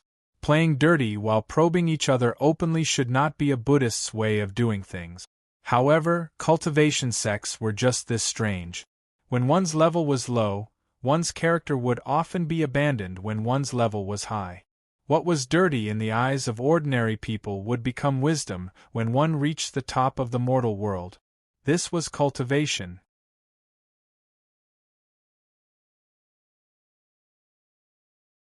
Chapter 2247. Lu Xiaoyi had never thought of having a proper battle with the monks, as it would take too much time. He had a crazier idea which he had been thinking about all these years. His body could not move far under the restrictions of the 4 monks' proverbs. He could use Buddhism's Tao state to get rid of the restriction, but he did not want to do so now. In fact, the restriction on him was exactly what he wanted. Otherwise, he would have escaped long ago, as he had already sensed that the monks were playing tricks under the proverbs. Why would he put himself in a trap just to test the waters? The monks tried to keep him in the proverbs by testing him, and he wanted to pull the monks into the trap too. However, this trap was not the same as the one he was looking for. Although he was bound by the proverbs, his expression did not change at all. His sword light flowed and the sword river split into 4 parts to attack the 4 monks. This was not a rational approach. Based on the difference in strength between the 5 of them, it was only a matter of millimeters. Focusing on one of them was the right thing to do. If one's strength was divided, one's spirit would be strong. This was a principle that even a foundation-building cultivator would understand. Therefore, even though his attack was so illogical, the 4 monks still used their heavenly wisdom Dharma eyes and awakened their wisdom. It was better to be safe than sorry. It was never wrong to be careful in front of a top-notch sword cultivator. They had time, cooperation, and capital to fight. Of course, they would not be careless. What if the swordsman's sword group had the ability to teleport? Lu Xiaoyi really did have such an ability. However, he would not play such a childish trick in front of such an opponent. In the end, there would be nothing but disappointment. 4 rays of sword light really attacked the 4 monks. Once again, it was broken by the 4 monks' wisdom state. However, this time, the sword light was slightly different. The sword light that attacked Zyro was flat. As soon as Zyro put down the omniscient mirror, he immediately noticed something strange. His mirror could see through all things, but it could not see through this thing. If it could not see through it, it would keep looking. If this thing belonged to Taoism, he could still deflect it. However, this thing belonged to Buddhism. It was a fragment of the path of enlightenment, a fragment of merit. Since it was a part of Buddhism, he was forced to break through it and enter the trap. After a brief moment of absent-mindedness, he found himself in an unknown place, but he couldn't even find his own body. To his surprise, he discovered that he had become a Tao realm cultivator, the blessed path realm that he was most familiar with. There were also others who had encountered the same situation. For example, a Luokan had encountered a nirvana fragment and was thus pulled in as well. The Prime Minister's law encountered a fragment of an Anitya Hellguard, and he couldn't escape either. Their wisdom was indeed unparalleled in the main world of Buddhism, but how could they completely see through the fragments of the great Tao? If they did, they would become immortals. They would not stay here and fight to the death with a boorish sword cultivator. Shiluo, a Luo Kan, and Bu Xianglu entered the Tao realm space almost instantly. It was a space they had never been in before, completely different from the world of Buddhism. Then, Lu Xiaoyi, who was bound by Zhenyan, was also pulled in helplessly. The flying sword used to deal with him did not have a shard of Tao because Lu Xiaoyi did not have the fourth shard of Tao. This was the reason why he deliberately fell into the monk's trap. As a family, it was better to be together. This was a very novel space. It was different from the Buddhist kingdom in the palm of Buddhism, the enchantment of Taoism, or the illusion of heavenly fox. It was an extremely rare space, the Tao realm space. What was pulled in was not the bodies of the cultivators, but their understanding of the great Tao, which was also the foundation of their Tao. The peak of half immortal was approaching the end of the era. Every cultivator would build everything they had on the great Tao that they were most familiar with. At this time, their lives were not only composed of flesh, blood, elemental energy, and spirit. Above these basic elements, there was something more important, the Tao realm. Without the foundation of their Tao, they were nothing. In the middle and lower class, this situation was incomprehensible. However, when a cultivator reached the level of supreme, they began to work hard in this direction. Many Yuanying were even riding as fast as they could, but they could not catch up with the great changes in the universe. Lu Xiaoyi's meaning was that they should not fight with each other outside. Under the great Tao, they could only roll their eyes and glare at each other. They even did not need to be reborn. Because if the foundation of your great Tao was broken, where was the foundation of your rebirth? Was it just to rebuild a pile of minced meat? The collision of the Tao realm was not a direct collision between Lu Xiaoyi and the four monks at the same time. Instead, it was a struggle for merit, nirvana, and impermanence. To put it simply, the monks would develop the Tao realm of the three fragments of the great Tao in their panel, which was the old direction. However, Lu Xiaoyi would develop it in the direction of the new great Tao. In the end, the loser's consciousness of the great Tao would be buried forever in this Tao realm space, and what floated outside would be nothing but a pile of soulless rotten meat. It was cruel, but there was no other choice. In Lu Xiaoyi's thousands of years of life, others had always pulled him into a space, into a boundary, into a Buddhist land, or into an illusion. He had always been passive, but this time, he finally took the initiative. In view of his deep understanding of the great Tao, he had obtained the fragments of merit for more than 2,000 years, and he had been impermanence for almost 2,000 years. Only nirvana was a little shallow, but he could take the risk. This was also the expansion of his understanding of pulling others into his realm in the celestial fox illusion, and finally formed a Tao realm space that belonged solely to him. It was a very fair space. Whoever had the highest Tao realm, followed the trend, and followed the trend would win, regardless of whether you were the owner of this space or not. The only thing that pressured Lu Xiaoyi was that he had to adjust the direction of the three great Tao at the same time. However, the four monks could each focus on one great Tao, and there would still be one to spare. There were gains and losses. He had been researching for so long, how could he take advantage of everything? The four monks were also smart people. As soon as they entered the Tao realm space, they immediately knew that the only way to leave was to control the Tao realm and kill the swordsman. However, they were slightly relieved that the three Tao realm masters were all Buddhist Tao realm masters, and they were not unfamiliar with them. Of course, if they were Taoist Tao realm masters, they would not have been pulled in. The four of them each had their own strengths, so they naturally chose the Tao realm they were most familiar with. For example, Shila specialized in merit, so he would control merit. They were all within the 5 virtues, so they had the same advantage. Aluo cultivated impermanence, so it was natural for him to control the Tao realm of impermanence, which was also suitable. In the Tao realm system of Xianglu, nirvana was one of his main cultivations, so it was natural for him to do so. As for Du Lu, he would support whichever Tao realm master was in danger, and he was considered a mobile force. However, on the Great Tao, it was hard to say how useful such a mobile force would be. This was not a problem that could be solved with numbers. He was afraid that it would only add to the chaos.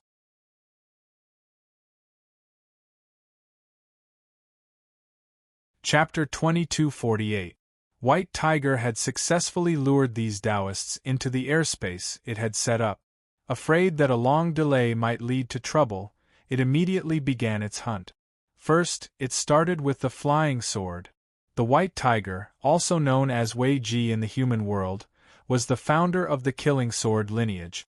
It was precisely because he was the founder that his killing sword lineage had not undergone any fundamental changes even after tens of thousands of years. He had only focused on this aspect. This was a deep-rooted insistence in the minds of strange beasts. In fact, since the development of the Way of the Sword, the differences in the sword vein were no longer as clear as before. For example, Chong Lu and Lu Xiaoyi had long combined the vertical sword, killing sword, bright sword, Tao sword, star sword, and killing sword together. This was a trend. Unfortunately, strange beasts were not sensitive to trends. However, its killing sword was still sharp. It did not split the sword light to cover the sky, but as it twisted and turned, the faint shadow of the sword was chilling.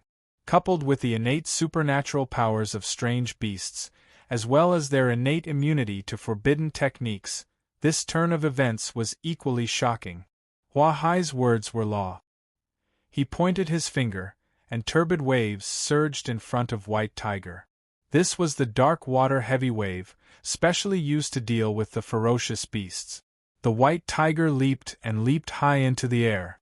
Standing on top of the turbid wave, the sword shadow flashed and the flying sword quietly appeared behind Tsinbai. Without any warning sign, the flying sword instantly hacked into Tsinbai's back. In the air, a green cloth slowly floated down and the real person had already appeared in another direction. No matter how strange the killing sword was, how could it easily deal with these top cultivators who had not appeared in the world? Before White Tiger had a chance to release a second sword, the turbid waves under its feet had already rolled up. The 5 elements were orderly, and if it was caught by this thing, it would probably lose a layer of skin even if it didn't die. It jumped up again, and a treasure was already hanging above its head. It shone with a dazzling golden light, and its soul was captivated. This kind of powerful distraction weapon was less effective against humans, but it was a perfect target for strange beasts. White Tiger snorted coldly, and suppressed the annoyance in its mind. It opened its mouth and swallowed the treasure. With another turn, its body was already far away from the turbid wave. At the same time, it spat out its mouth, and the treasure spun out, but it was unharmed. He let out a loud fart to expel the damage caused by the treasures in his body. As he rushed forward, a sword light slashed towards Old Woman Feng, who had been silently cultivating all this time. However, this sword light didn't do as it wished. There was a spatial fault that suddenly appeared on the flying sword's sword trace, causing the sword to fly without any effect. This was Tsinbai's handiwork. The few of them leaped up like rabbits and swooped down like falcons, fighting in one place. Forbidden techniques and treasures filled the air, and the sounds of swords clashing could be heard. Among the Taoists, Old Woman Feng was relatively idle. She didn't directly participate in the encirclement of White Tiger. White Tiger frequently attacked her, but her companions helped to take care of it. The purpose of all this was to help her set up the Black Sea View as soon as possible. She had a conch called the Magic Conch. It was specialized in creating mirages and could drive away evil spirit. The so-called evil spirits were those that did not belong to the human race, including beasts and humans. Setting up this set under the immortal court was actually more to create a peaceful and prosperous world, where singing and dancing would be peaceful, cultivation would be harmonious, and all living things would return to heaven. Secondly, it was to drive away evil spirit. In all these years, it hadn't been able to drive away a single one, because no evil spirits would be stupid enough to cause trouble under the immortal court. It was just a decoration, but there was a reason why it was just a decoration. After all, it was an authentic immortal tool. Compared to Yang Xiaohua's junk that had been eliminated from the immortal world, it was much better. However, its shortcoming was that it was a little monotonous, but its function was also obvious here, especially in its wide range. Thinking back to how it was able to decorate the land of the Yellow Dragon under the immortal court, one could see the function of this Black Sea view. Once it was set up, it would last for a long time and would only fade away after a long time. The Taoists were waiting for this thing. Once the Black Sea view was set up properly, it would be time for them to surround and kill it. White Tiger also felt the danger of this thing. Originally, he didn't have a fixed target to kill, but now it was clear. He was waiting. He was waiting for Old Woman Feng, who was blowing the Dharma conch, to pass by his trap. They couldn't be too far away. If they were too far away, they would lose the effect of the surprise attack. 4 great cultivators like them, even if they were given a split second to react, they would miss the opportunity to succeed. Therefore, they had to be patient. In the blink of an eye, Old Woman Feng had already set up 30% of the Mirage Sea view while blowing the Dharma conch.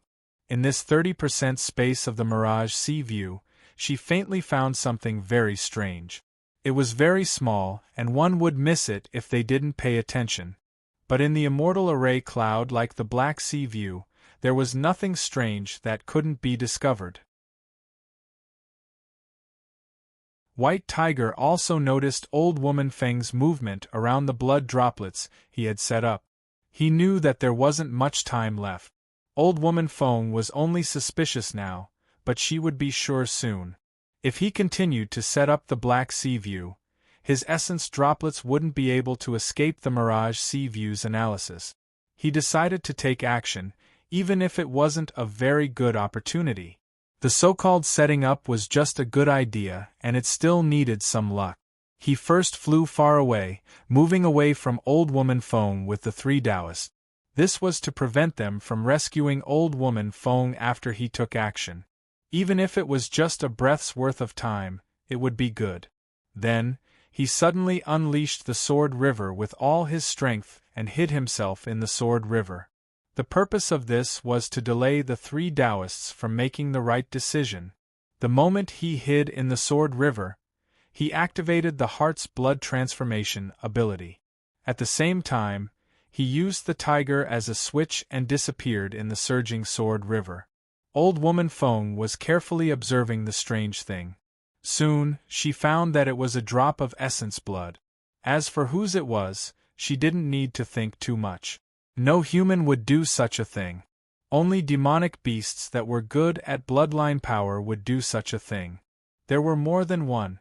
She also believed that when the entire sky was filled with the Mirage Sea view, she would find more.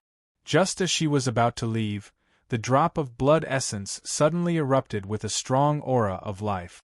A white tiger that looked exactly like Old White appeared out of thin air. Shaking its head and wagging its tail, it immediately fixed its eyes on Old Woman Feng and pounced on her. Old Woman Feng couldn't help but laugh. This was indeed a very good ability. The Heart's Blood Transformation ability could create a weakened version of itself. It would have a certain degree of physical strength, but it didn't have any abilities. It could only rely on its claws and fangs to attack. How dare it pounce on her with such strength? She didn't even bother to dodge.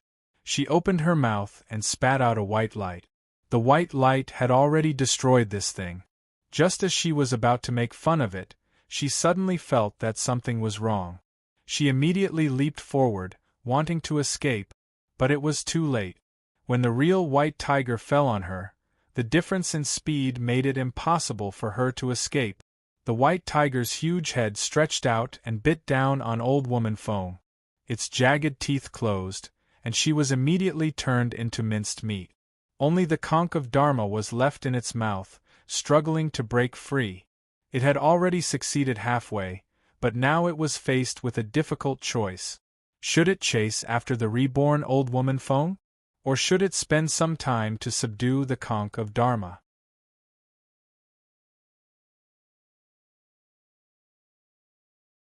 Chapter 2249.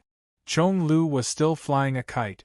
To be honest, he didn't like this kind of opponent, because he was the only one among the three who needed to be careful in the battle. If he had a choice, he would rather deal with those Taoist priests or monks. At least he could have fun. Among his opponents, only two people were worth paying attention to. One was the Taoist priest who drew the bow, and the other was Zhu Mingzi, who hadn't arrived yet. One was hiding something, and the other was plotting something in the dark? But he will not change his plan because of potential danger. Under the flying sword, all conspiracies will be exposed. His preparation was almost over. Thunderbolt Killing Sword was one of the most representative of his thousands of years of swordsmanship.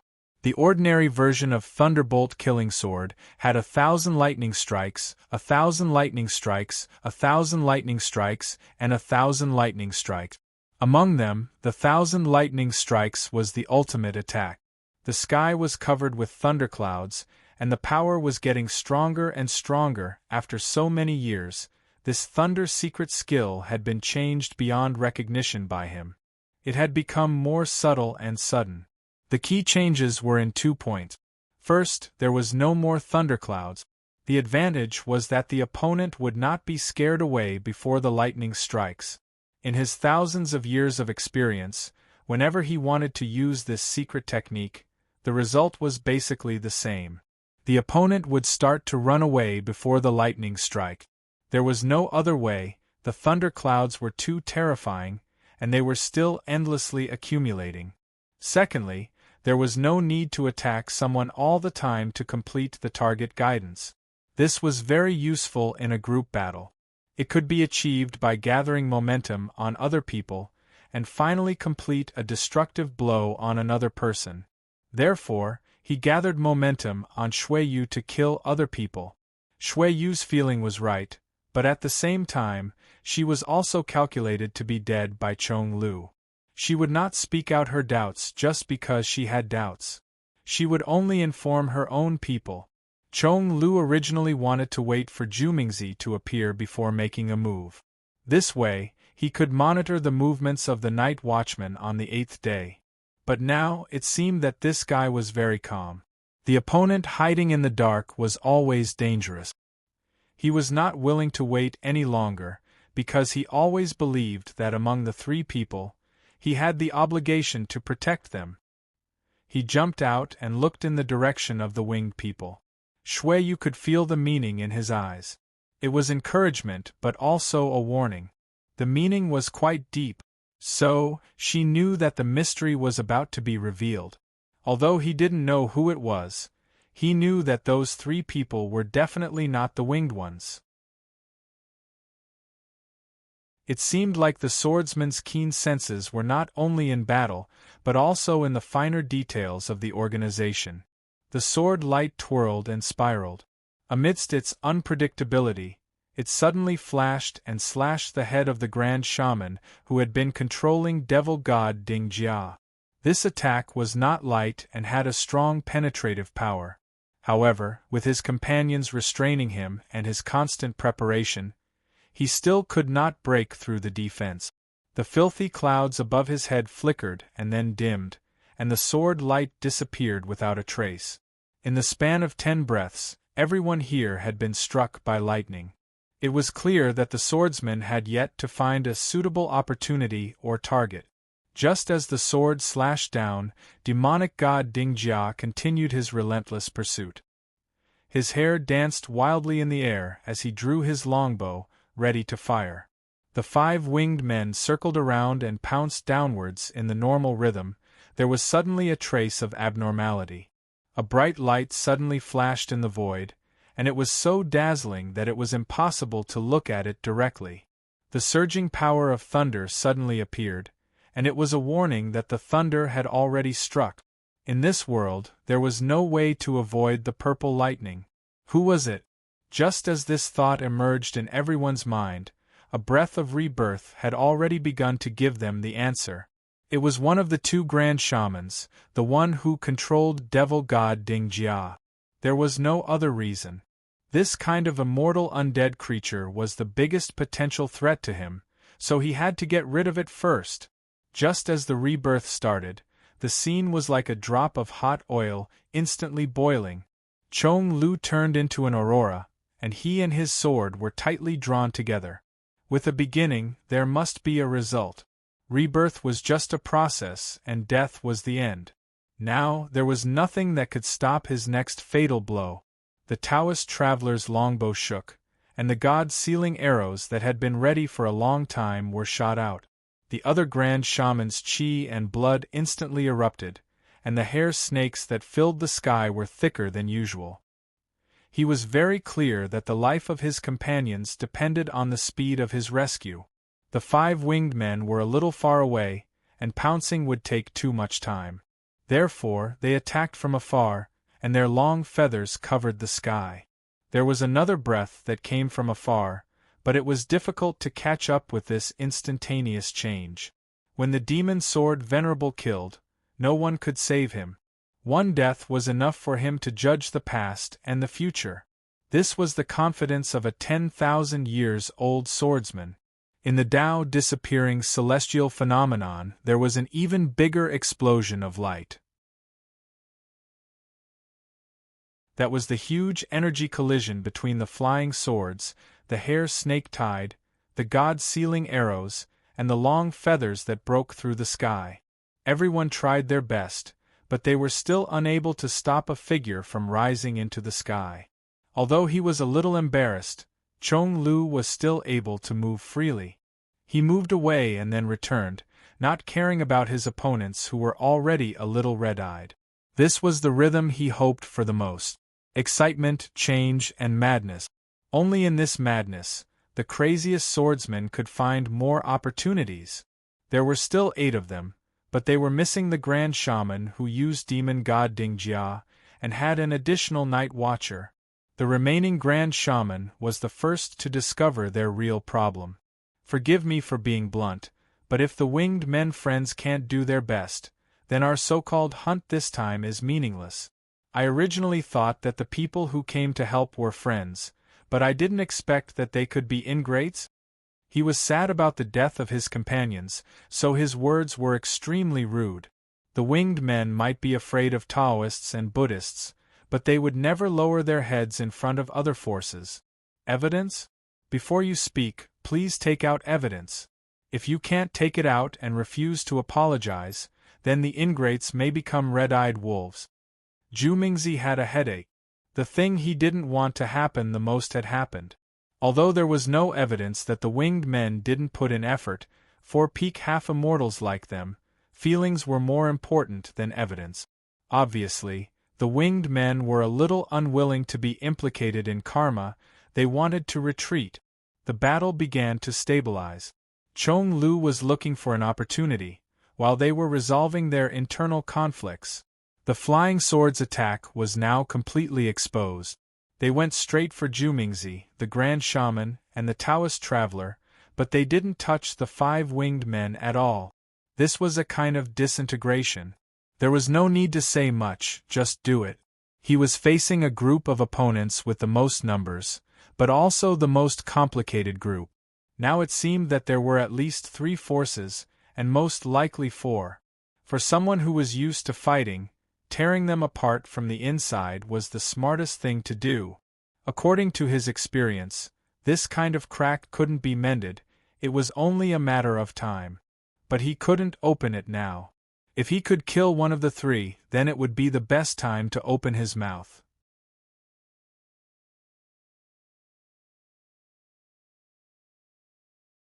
Chapter 2250. Zhu Mingzi tried to calm himself down. There was a danger of things spiraling out of control. Now was not the time to put on airs. Fellow Taoists, let's not talk about the past and only talk about the future. These people are the great enemies of mankind. The change of eras, these are the seeds of disaster.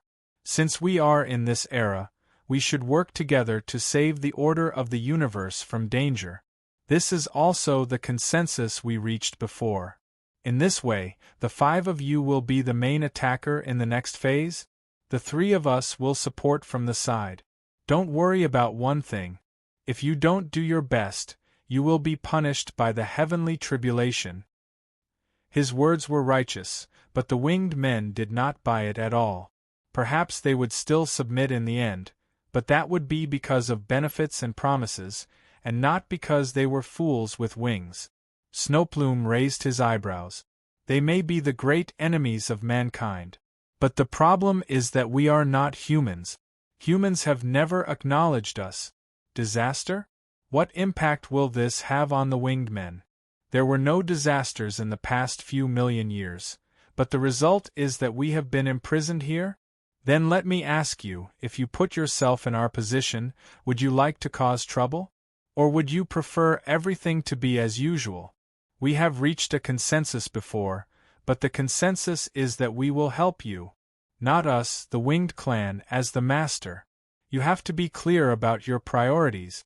You are the ones who want to kill, not us. Helping you from the side is already the greatest kindness we winged men can show. Generally, we should not participate in the dogfight among humans. History tells us that no matter which race, as long as you participate, nothing good will come out of it. You will either be betrayed, forgotten, or abandoned. The ancient beasts once participated, but they were divided into holy beasts and ferocious beasts. They were on opposite sides of the world and hated each other. You humans did not even have to do anything. An ancient and powerful race crippled themselves, giving you humans the most precious time to develop. The celestial fox also participated. In the end, it stayed in the exterior realm for a few million years. Without a future, it will be difficult to rise again. Now you are encouraging us to create hatred in the front? I just want to know, have you found a place for us winged men to be imprisoned? The armored man laughed at the side. Junior sister, you are right. I am not good with words, but I can't say it out loud. Junior sister, what you said is the opinion of the 5 of us, and also the opinion of all winged men. There is no need to ask others. Jumingzi did not expect the winged men to be so decisive. Indeed, no race was to be fooled. In the past, they would not have dared to say these words. But on the eve of the change of the era, these words would definitely be spoken. Otherwise, this race was hopeless. When the winged man removed the veil of shame, he realized that he had no way of persuading him. That was because he did not have the right to decide the future of a race. This was not something that the cultivators of the lower realm could decide. The right to decide was in the hands of the higher-ups, but the higher-ups were already busy with their own affairs. Now that they could not even protect themselves, who would be willing to take responsibility for a race in the lower realm? Was it of the world of the world? They might not to be after the men to be. It was still unknown who would be in power. Actually, the way the winged men had been behaving along the way was considered normal. They had stood on their side and helped them to the best of their ability. They did not go easy on them and were sincere when they rescued them. However, if they wanted them to take the lead and fight to the death with the sword cultivators, if he had known, he would have split up the winged men. Jumingzi regretted it. The team with the most people was the first to meet with an accident. This made him depressed. He had been away from the world for too long and immersed in the nobility of the night watchman. He did not know much about the underworld. This was not a problem that could be solved by personal strength. Originally, they had maintained such a situation. With the 3 of them as the main force and the 5 winged men assisting them, it was not that they could not fight, and they still had a high chance of winning. However, because the Grand Sorcerer was sad about the death of his companions, he did not choose his words carefully. After poking a hole in the window paper, even the previous fragile situation was difficult to maintain. Now that the winged men had a grudge, they would slack off even more. This was the real problem now. Just as he was racking his brains, thinking about how to give the winged race some benefits first, so that there would not be internal strife, The Tao traveler who had been silent all this time suddenly spoke. Winged men, you must cooperate fully. Don't slack off, or don't blame me for being impolite. You still have the winged men as a barrier, and have time to slowly adapt to the outside world. Without this barrier, I want to see what you will do now. As he spoke, his aura changed again. He was no longer an ordinary individual that had always been lukewarm, but an ancient and boundless aura. Just like the winged men, there were also invisible wings flapping on his back, but they were larger, more powerful, and filled with an oppressive aura. This was not an ordinary traveler, but the incarnation of the great rock. This time, it was the winged men's turn to be stunned. They did not expect that the great rock would participate in this, and even take the form of an ordinary human. No one could see through it. In the face of this theoretical bloodline ancestor, they really couldn't muster up the will to resist. The threat was real. The winged men was originally a space created by the immortal rock. Since it could give it to them, it could take it back now. But the winged men were far from ready to return to the human world. This was a very awkward question. For nearly 1,000,000 years, the winged men had never stopped trying to rush out of the winged men and enter the origin world. Now that the opportunity had come, shouldn't they be happy? But that was then, and this was now. When they wanted to rush out, they had the idea of fighting to the death with the humans and fighting for their rights through war. In the process, they would suffer heavy losses. Most of the winged men would not be able to see the day their race gained a firm foothold in the origin world. This was a process that a race had to go through so they could accept it. But it was different now. With the era changing approaching, the winged men could peacefully integrate into the origin world. In the chaos before and after the era changing, the humans could not even take care of themselves, so who would take care of them? So the possibility of smoothly passing through was relatively high.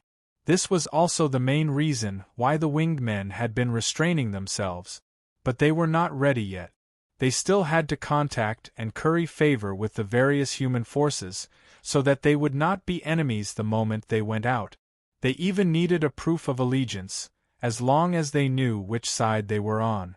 All of this required time. If the winged men collapsed now, what awaited them would be the deep fear of the humans. Fear slowly turned into a threat, and then an endless war ensued. And all of this was something they could have avoided. How could 1,000,000 people be so easily abandoned?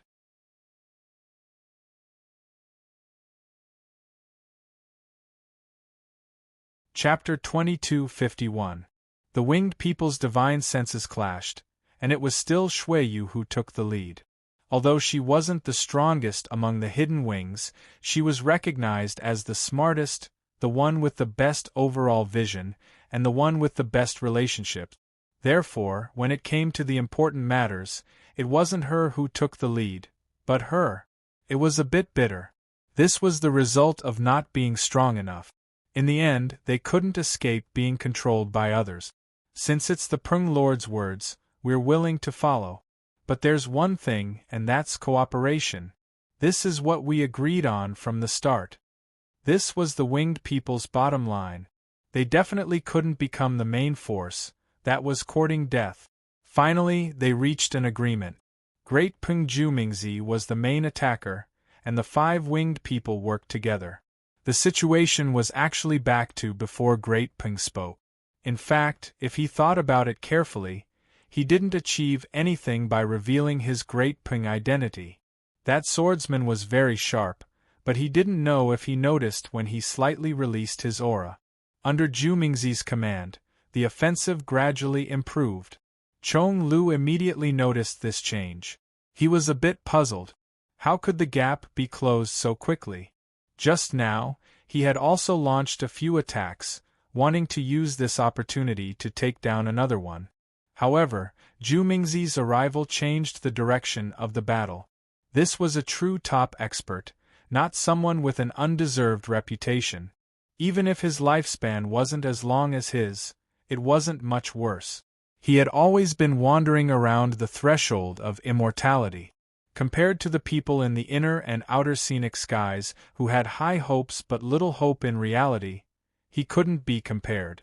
It was also at this moment that he happened to brush past a winged man while he was fleeing, and a clear and cold divine sense was transmitted to him. Bloodline pressure, I have to use all my strength. I hope you will respect yourself. Chong Lu's heart skipped a beat as he realized something. There were indeed 4 groups of people. In the Tao realm space, the battle between the Tao realms was in full swing. Among the 3 Tao realms, Lu Xiaoyi focused on defense in the Nirvana realm. He deliberately tolerated it, allowing the law of minister to press forward step by step. In fact, it was to free up his energy and gain the upper hand in the other 2 Tao realms. The law of minister understood his intentions, but there was no good way to deal with such a battle between Tao realms. The most powerful support could only be used in the Nirvana realm. In terms of merit and Anitya Helgards, he was unstoppable. When it came to the Tao realm, it was a competition of comprehension and inspiration. In terms of details, it was a competition of foundation and thickness. It was something that had been polished over a long period of time. He had roughly 2,000 years' worth of foundation in merit and Anitya Helgards. That amount of time was naturally nothing compared to these old cultivators. That said, his strength lay in the fact that his understanding of merit and Anitya Helgards was consistent with the development of the universe, and that the great Tao was an irreversible trend. For the past 2,000 years, his favorite thing to do when he was cultivating was to show off his broken pieces. It wasn't to show off in front of others.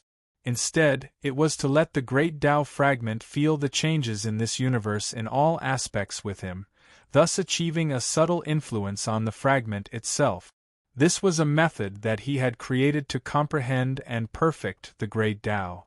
In the future, regardless of whether the great Tao was innate or acquired, it would have to be brought out to be judged and questioned by others, and it was impossible for it to shut itself up and speak to itself. In that case, if he wanted to rely on the great Tao to convince others, he would have to at least convince these great Tao fragments first. Arguments alone were useless. The will of the great Tao in the Mud Pill Palace was like the rocks in the toilet, smelly and hard. The best way was to take them out and show them off. Not under the sun, but in the void of the universe, under the heavenly Tao. This way they could fully feel the changes in the universe over the past few years. They were the sharpest spirits of the great Tao in the world, hundreds and thousands of times sharper than human cultivators. As time passed and the number of times they were exposed to the sun increased, they would naturally understand the trend of the universe's changes. As innate spirits of the great Tao, of course, they would naturally adapt, change, and integrate. They were also the most pious and selfless students in the cultivation world. They wouldn't persist because of so-called traditional circles. They would be whatever the world and the universe became. Strictly speaking, although they were still great Tao fragments now, they were completely different from when they had just collapsed. In contact with the universe, and in the argument with Lu Xiaoyi, they gradually became more suitable for the trend of the universe. Therefore, sometimes Lu Xiaoyi thought that it wasn't a good thing to capture the great Tao fragments immediately after the collapse of the great Tao. It would be better if they could wait for the great Tao fragments to patrol the universe for a while. However, this was purely because the well-fed didn't know the suffering of the starving. If they really encountered a great Tao fragment, who would wait for a few hundred years? Merit and impermanence were 2 completely different shards that had evolved and adapted. Under Lu Xiaoyi's guidance, they had completely deviated from the former mainstream, which was the old order, and the old system that the conservative people had adhered to. One could imagine what Sheila and Aluo had encountered during the meeting. They were destined to not be able to change the will of the great Tao fragment. The more they insisted, the more they were hated by the great Tao fragment. They were regarded as incorrigible heretics. Heretics should be eliminated. This was the simplest will of the great Tao spirits. It had never changed. Back then, when they came to Lu Xiaoyi's Naiwan Sparrow Palace, they wanted to eliminate Lu Xiaoyi. Now that they were sent over, they wanted to eliminate other dissidents. Of course, Lu Xiaoyi was more or less fanning the flames. The Tao realms had long been intertwined. The monks, Lu Xiaoyis, and the great Tao fragments were entangled with each other and couldn't be separated. When the great Tao fragments and Lu Xiaoyi were in cahoots, the monks' outcome was destined. They really had no chance. This was because they were conservative and stubborn. They couldn't tolerate the trend of the universe's changes. They were like mantises trying to stop a chariot, trying to stop the wheel of cultivation history. Was it wrong to be crushed under the wheel of history? Not at all. If you insist on sticking to the old, then just be a relic. Why do you have to jump out? Do you think you can make the wheel of history tumble? If you don't die, who will? Sheila and Aluokan's experiences were truly tragic. They had countless treasures, mystical secret techniques, cultivation bases, and tens of thousands of years of experience, but in the end they were all useless. Their Tao realms were stripped away, and they lost their foundation. Even Yuanying wouldn't have died so miserably here. Because Yuanying couldn't use the great Tao as the foundation, they had to focus on their physical cultivation. They did it because they wanted to establish their Tao and become immortals, making the final preparations before ascending to immortality. Therefore, once the Tao disappeared, the body died. Outside the Tao realm space, the corpses of the two monks were constantly reborn. They died when they were reborn because their Tao foundations were gone. They died and reborn because they had to follow the rules of life of the Yang God. Just like that, the energy in their bodies was constantly depleted. After countless times, the energy in their bodies could no longer support their rebirth. The strange thing was that the Tao didn't even disappear. Because their energy was gone, because their Tao foundations were gone, it was extremely cruel.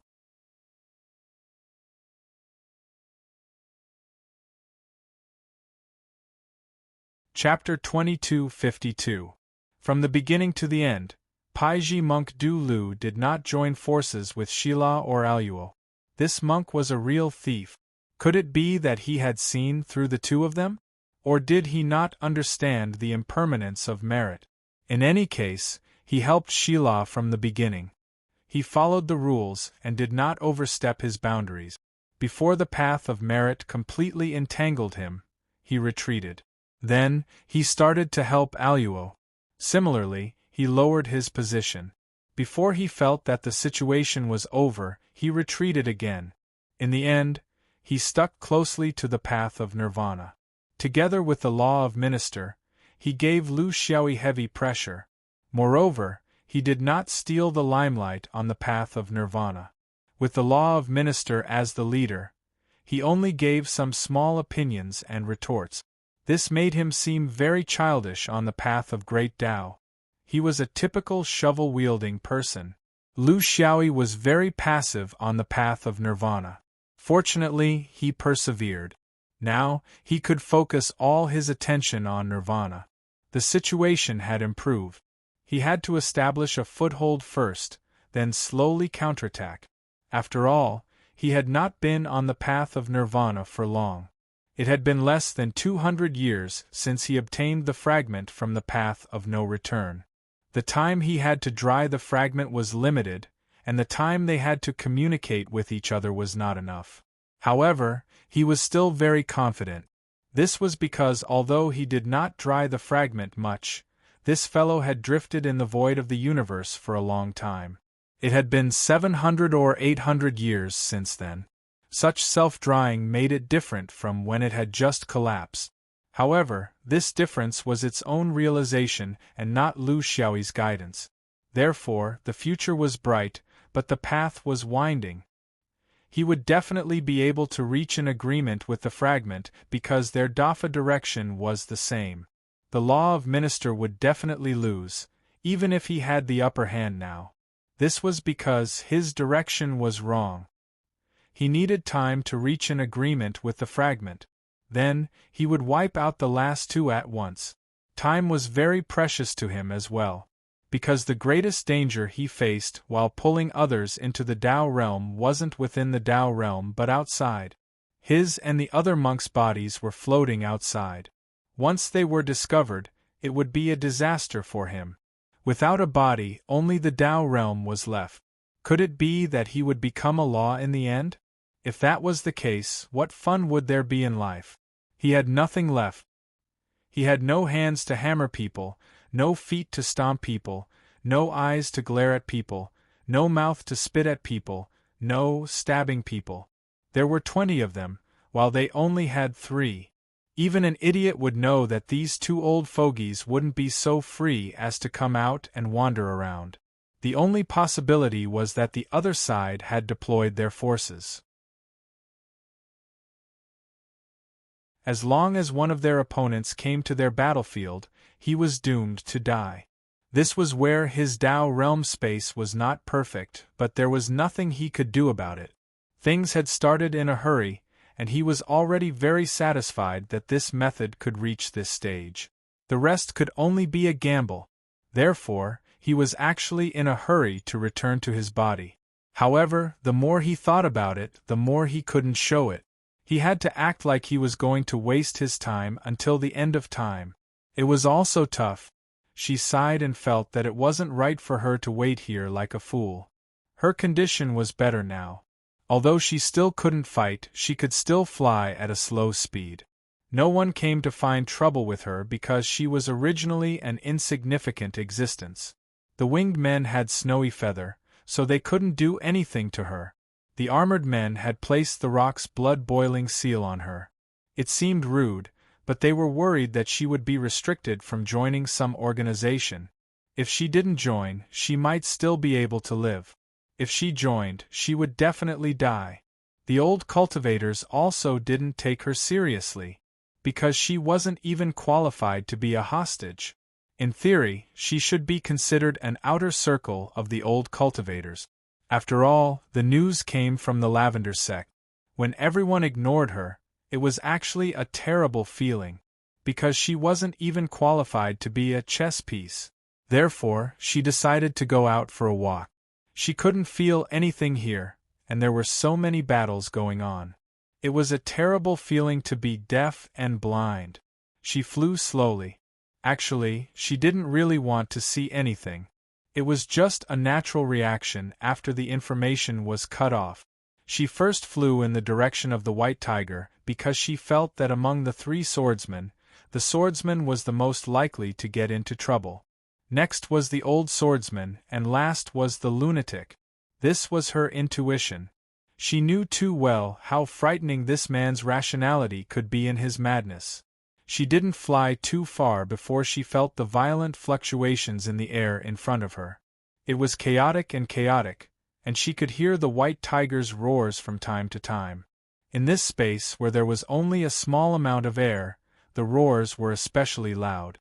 After listening for a while, she knew that she couldn't fly any further. Entering a battle of this level was the most taboo. It was easy to be accidentally injured. No one was sure which side she was on, so they could only attack first. Even if she was at her peak, she might not be able to escape unscathed from such a fierce battle, let alone her current state. Since she knew that the white tiger was still fighting, there was nothing to worry about. She changed her direction and continued to listen. After flying for some distance, she didn't sense any other movements, but she did sense the aura of the winged men. After fighting with them for almost 10,000 years, she was very familiar with their aura. Since the winged men were still fighting, the old swordsman must also be fighting. It was still an unknown situation. Therefore, she began to fly in the 3rd direction. In her opinion, this should be the most earth-shattering battle with the greatest momentum. Because Lu Xiaoyi could strike with millions of swords, his sword momentum was extremely swift and fierce. The Buddhist divine skill was also good at long range. Once the Buddhist realm was displayed, it could be felt from far away. Therefore, she felt that this battlefield should be easy to find. Then, like before, she would feel from the periphery and not cause trouble for that guy. But the strange thing was, the battlefield that could have caused the most commotion was completely silent. She flew in the direction where the swordsman left, but she couldn't sense any movement. That could only mean one thing: he had run far away. Or did he change his direction? Since there was nothing to do, she continued to fly downwards. The surroundings were abnormally cold. Not to mention the traces of a battle, there were no traces of cultivators flying. Flying down like this, she also felt that something was wrong. Logically speaking, the space of rock journey 10,000 miles wasn't too big. If they didn't fight here and went somewhere else, they would definitely meet in the other two battlefields. Would the old cultivators allow the three of them to meet? She felt that she was about to reach the end of the space. A bad premonition arose in her heart, but she didn't know why. Just as she was about to stop this frightening search, she suddenly discovered something strange in front of her. Her divine sense was far from normal, so she discovered it a little late. When she sensed it with her divine sense, she also saw it with her eyes. There were 5 corpses. There were also 2 exploding corpses.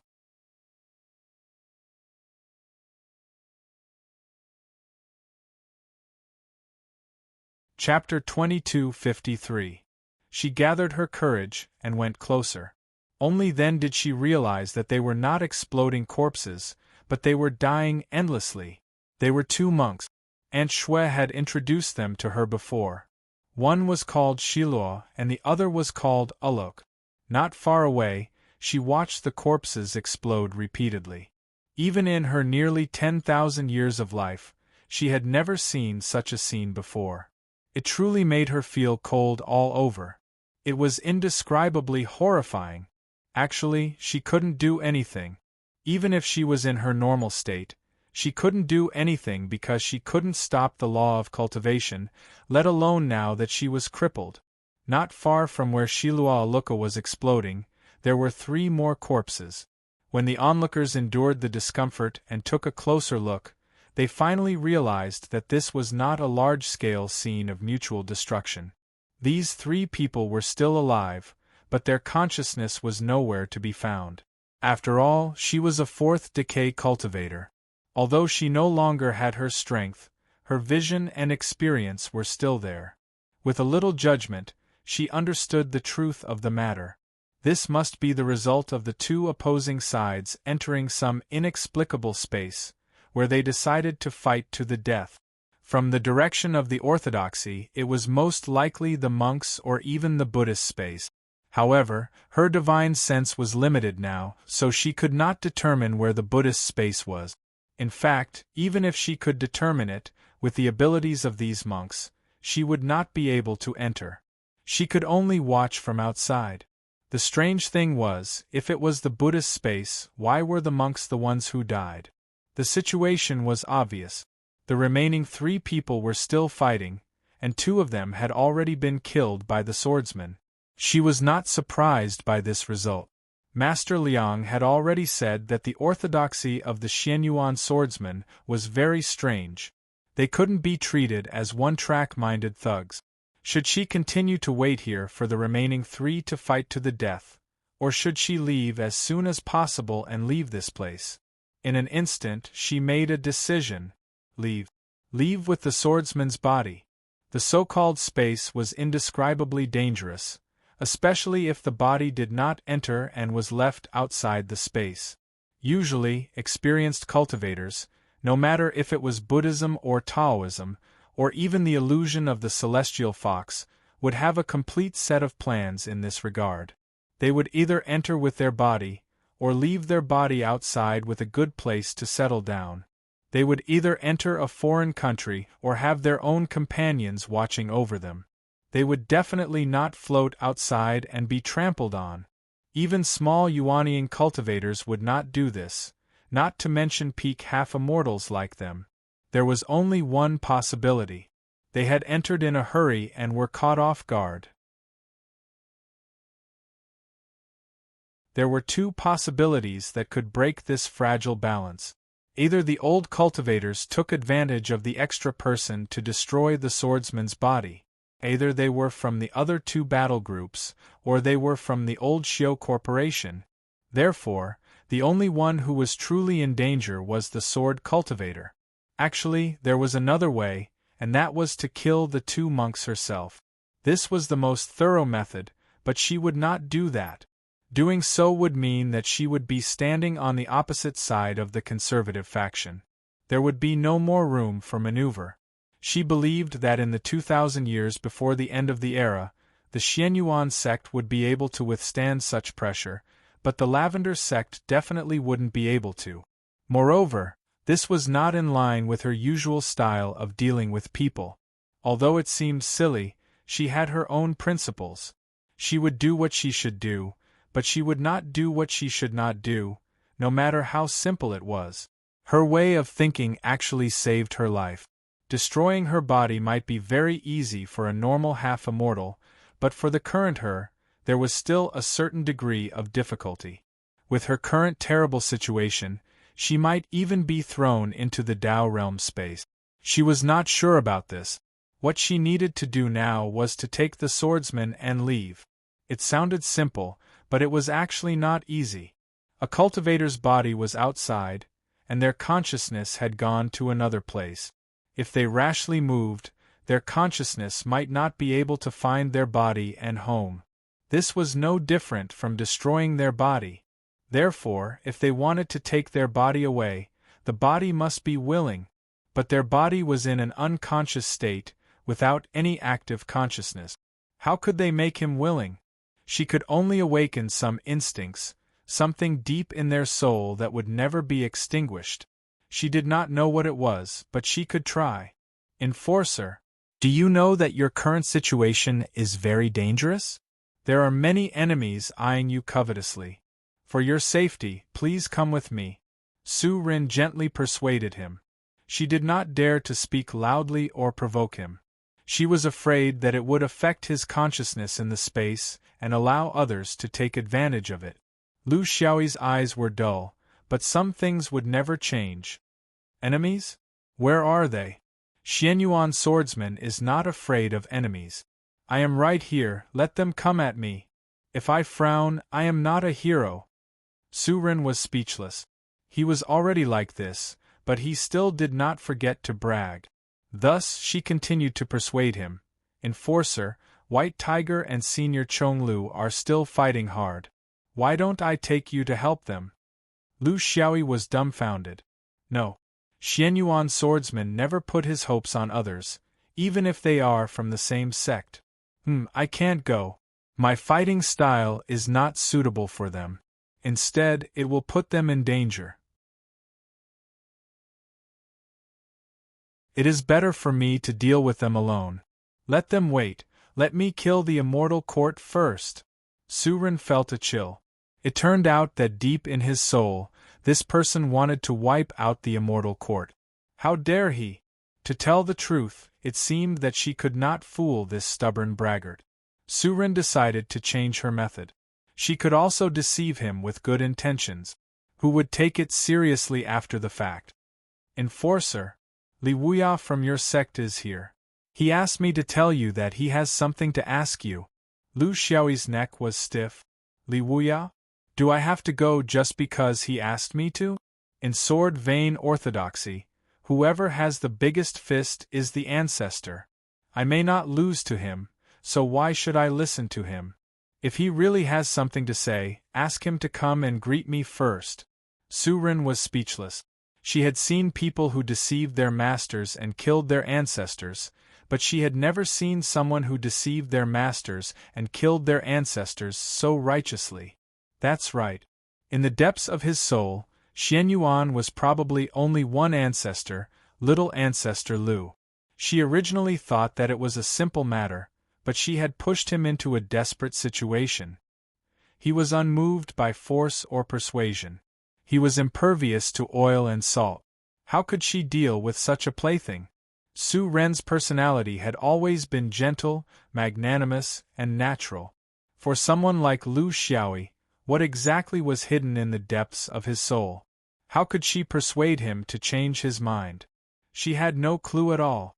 They were completely different types of people. Su Ren's mouth was mumbling, but she was secretly thinking, I'm a Su Ren. That bastard suddenly turned his head, his eyes shining brightly, bright and full of vigor. A Su Ren? A Su Ren is good. I wonder if Big Sister Su Ren's invitation is for me to go with you? The onlookers could not understand what was going on. Was all this nonsense? She only needed to sign up? Was she that close to him? Yes. Enforcer, are you willing to go to a place with me? Lu Xiaoyi opened his mouth wide, saliva flowing down uncontrollably. Let's go, let's go. Big Sister Su Ren's invitation, even if I have to go through a mountain of swords and a sea of flames, I, Lu Xiaoyi, will definitely follow you to death. I will do my best until my death.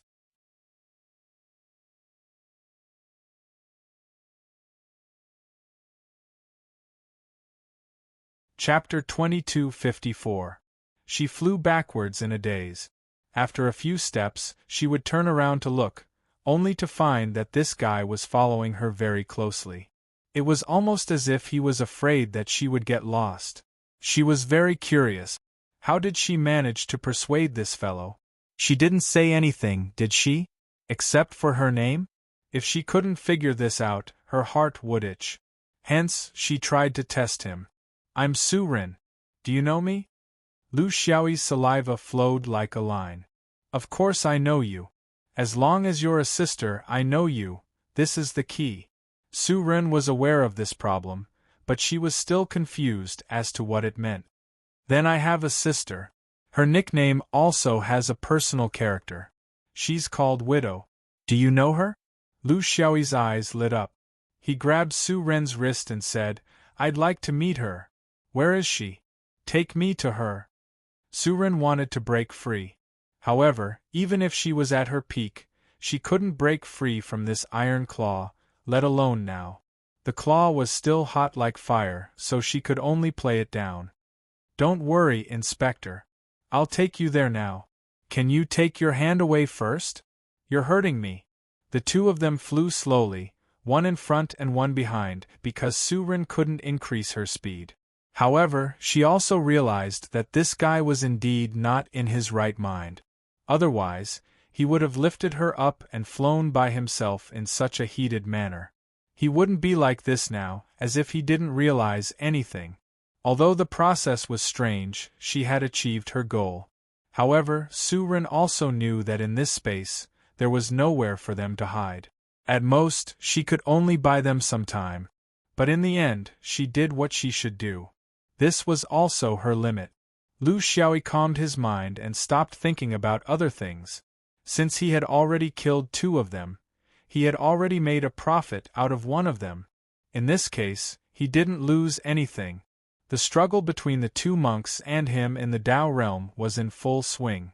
If this continued, the victory would belong to him sooner or later, but time belonged to the old cultivators. If this dragged on for too long, it would truly be disadvantageous to him.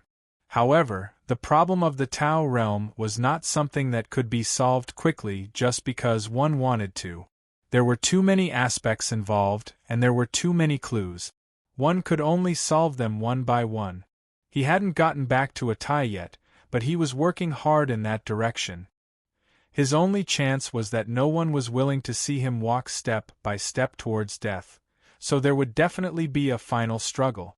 Just like Sheila and Alok, the reason why they collapsed so quickly was because they wanted to take a risky move, but it turned out to be a disaster. This was the result of being unwilling to give up. He always wanted to fight to the death. However, in the realm of Tao, what was wrong was wrong. Even if he fought with all his might, he would not be able to get it right. In the end, he could only slide down the wrong path into the abyss. Things that he could not understand in his entire life, he could understand now? It wasn't like he was writing a novel. If the two monks saw that the situation was not right, they would fight with all their might, which would accelerate the collapse of his Tao realm system. That would be his chance. Therefore, the only thing he could do was to slowly put pressure on them, letting the shadow of failure envelop the two monks, forcing them to do anything in desperation. Were the monks anxious? Did they realize that the end was coming? Of course. They were not stupid. How could they not understand such a simple logic? If they continued to fight step by step, they would definitely lose. And during this period of time, his companions might not be able to rush over as he wished. To control one's fate in one's own hands, this was the basic philosophy of a major cultivator. No one would place their hopes on others. If they really thought so, they would have died 800 times already. We can't go on like this. This Tao fragment originally fused with the new trend of the universe's changes. This is the foundation, and we can't change it. Even a golden immortal can't control it, and in the end, his Tao collapsed, let alone us. Minister Lu was still calm, but only the heavens knew how much of it was true. Du Lu agreed. We can't win against the trend. It's not that we can't win. It's not realistic to place our hopes on others to save us. The Taoist group doesn't live up to their name. They're strong on the inside, but weak on the inside. If the four of them wanted to take down White Tiger, let's not talk about whether they could succeed or not.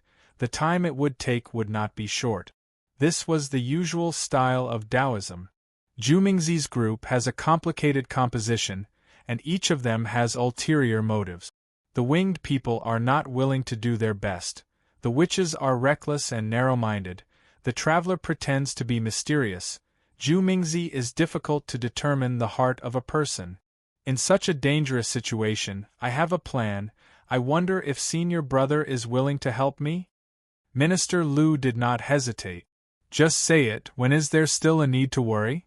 Du Lu said, I've observed this Tao space. There seems to be a flaw in the destruction of the Tao. The key is that after the Tao bites and entangles with each other, there will be an instant of rejection. In other words, if senior brother fails, your Tao state will be quickly pulled into the opponent's rhythm, and you can't escape. There will be a short period of time when you can't join the third party. If you join, you will be rejected. If I suddenly join at this time, senior brother will no longer be afraid of death and clash with his Tao state. The rejection will be very strong, and it might be strong enough to push my Tao state out of this Tao space. Minister Lu understood what he meant. You mean, if the two of us work together, you will be pushed out of the Tao space and directly destroy his physical body? Du Lu nodded. That's right. But there are two dangers here. First, if you do this, senior brother will have to be more unrestrained in your Tao state. You don't have to be so cautious, just treat it as a final gamble. The more intense the clash between senior brother's Tao state, the more power I will be pushed out if I join. Secondly, I can't guarantee that I will definitely be pushed out. After all, it's just a guess. If it really doesn't work out, I'll just die faster than normal. It doesn't matter. My two junior brothers have already left. If we want to win this round, I'm afraid we can't do it without taking a risk. Minister Lu muttered, that makes sense. But the success rate is only 50 to 60%. Du Lu was surprised. In a swordsman battle, there is a 30 to 40% chance that he will dare to fight with his life on the line. 50 to 60% is a good opportunity. Us Buddhist disciples are usually inferior, but when it comes to life and death, would we not dare to fight with our lives on the line? I don't know what the success rate is, but I know that the more determined we are, the more fearless we are, the more likely we will succeed. On the other hand, if we are overcautious and hesitant, then there's no need to try. Minister Lu was unmoved. Why didn't you try when you were with your two junior brothers? Du Lu snorted. Why didn't I try? But my two junior brothers were hesitant. They wanted to play it safe and didn't dare to take the risk. In the end, they lost their lives. If they didn't cooperate, how could I try? Now, senior brother only has one chance. What do you say? Minister Lu did not hesitate. Then let's do it. I, Minister Lu, have taken countless risks in my life. This won't be one more.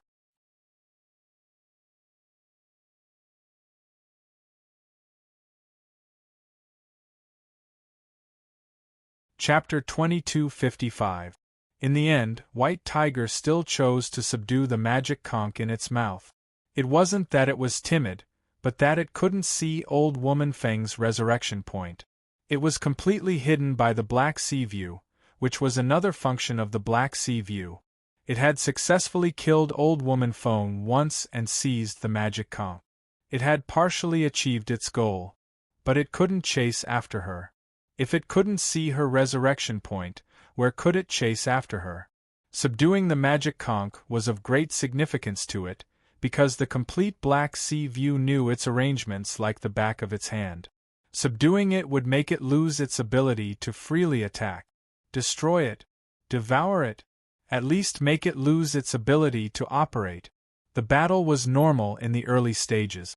If it were Chong Lu and Lu Xiaoyi, they would probably do the same.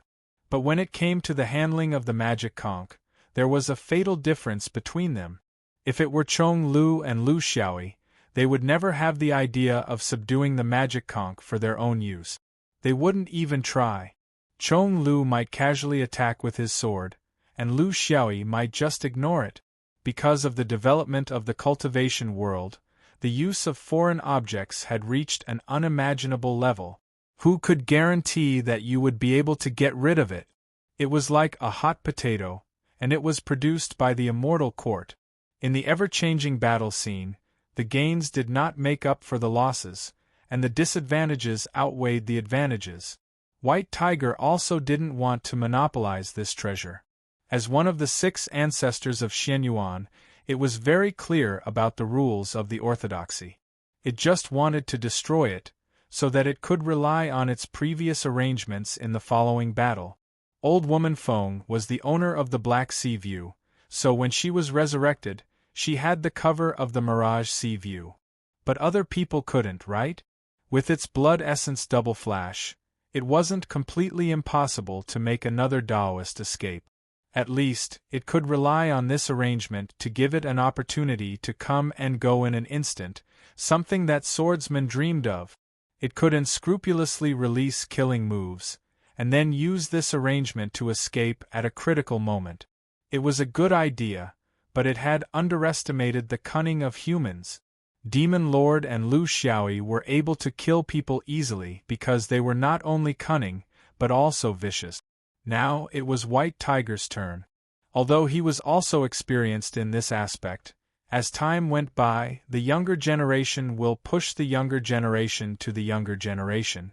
The younger generation will push the younger generation to the younger generation. As a mutated beast, the White Tiger naturally possessed the most common devouring divine ability among mutated beasts. It was also a habitual action when dealing with foreign objects, devouring first as a form of respect. The moment he swallowed it, he thought that it would be incomparably hard and difficult to digest. However, it instantly turned into a bag of water and flowed down his throat without any hindrance. Actually, it wasn't water either. It was just a clump of mirage clouds, like mist and liquid. White Tiger wanted to spit it out, but it was already too late. Its body had become the most dazzling star in the Black Sea View. The opponent did not even need to lock onto it with their divine sense to know where to aim their attacks. What was worse was that it found that it could no longer escape the range of the Black Sea View, and all of this was because of its slightly greedy swallowing. It couldn't be completely blamed for its carelessness.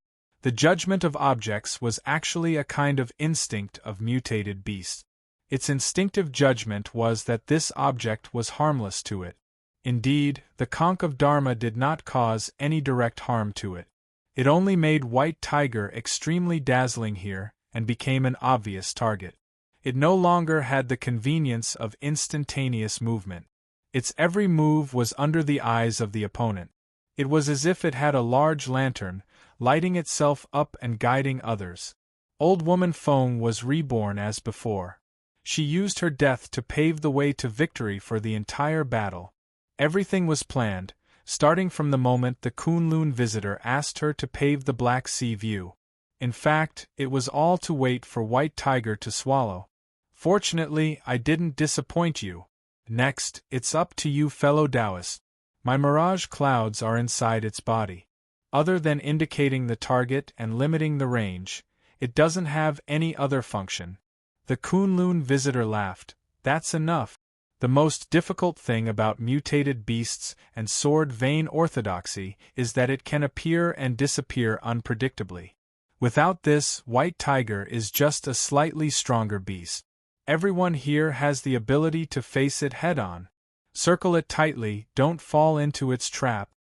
The four Taoists, the Kunlun visitor, Senbai, Taoist Hua Hai, and Old Woman Feng, stepped forward together. Using the forbidden treasures, the Tao realm was ethereal. Once they were used, the White Tiger immediately fell into a predicament. This time, it wasn't greedy greed. The key was not the attitude towards the treasures. The key was the mentality. White Tiger was always thinking about how to break through here and give the two juniors as much help as it could. The idea was good, but it didn't consider its own strength, nor did it understand the strength of its opponent. There was another kind of help, which was as long as it didn't get into trouble and didn't implicate the two juniors. But you couldn't expect a person who had been famous for tens of thousands of years, the true ancestor of the three, to consider the problem without thinking ahead. Young people had pride and confidence, so did the old. And as they grew older, they became more stubborn and didn't listen to advice.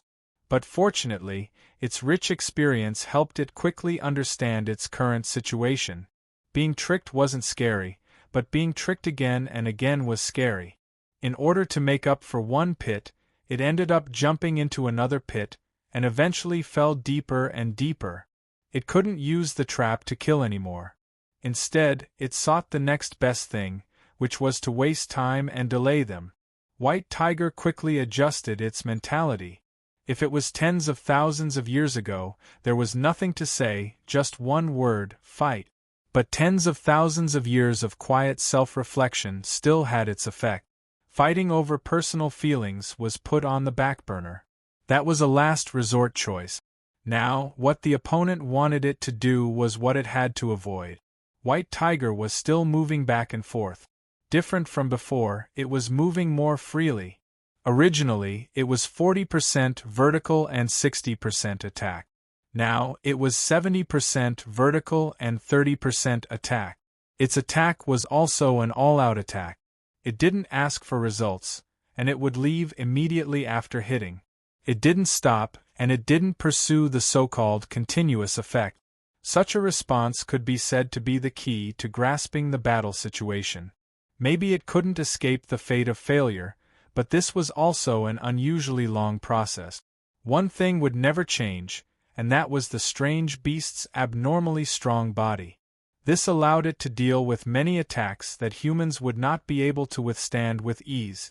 The Taoists had seen the trend of victory and defeat, but they still hadn't found the key breakthrough point. The Kunlun guests were very dissatisfied with such an outcome. Someone needed to face it head-on. Otherwise, their attacks would always seem to be all bark and no bite. They couldn't cause any substantial damage. Previously, the deaths of Yang Xiaotian and Drunken Yang were a huge rock in the hearts of the Taoist cultivators. To remove this rock, the only way was to destroy White Tiger, and it would be best if it was before the other two battles. Of course, if he knew the situation of the four monks, he definitely wouldn't have made such a choice. Later, I will transform into a dragon and confront White Tiger. Fellow Taoists, please cooperate. He was a Night Guardian, so he should take responsibility.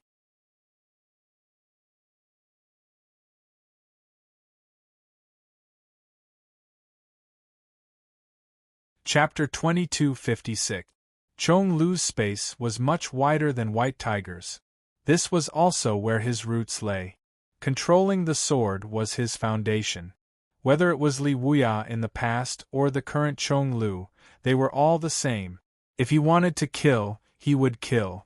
If he didn't want to kill, he would let loose. He didn't need to be confined to a certain space. Just like now, the flying sword spiraled down and attacked Zhu Mingzi fiercely. Wherever the sword fell, the path changed unpredictably. When Zhu Mingzi recovered with the help of his companions, Chong Lu had already leaped into the sky. He even leisurely lit up a cigarette, looking like he was addicted to smoking. That was how battles were. You had to give it your all when you were nervous. Every strike was like your last strike. Then, you would change your mood and go around in circles, teasing, coughing, and joking around. This kind of carefree and unrestrained behavior made the five-winged men extremely difficult to intercept.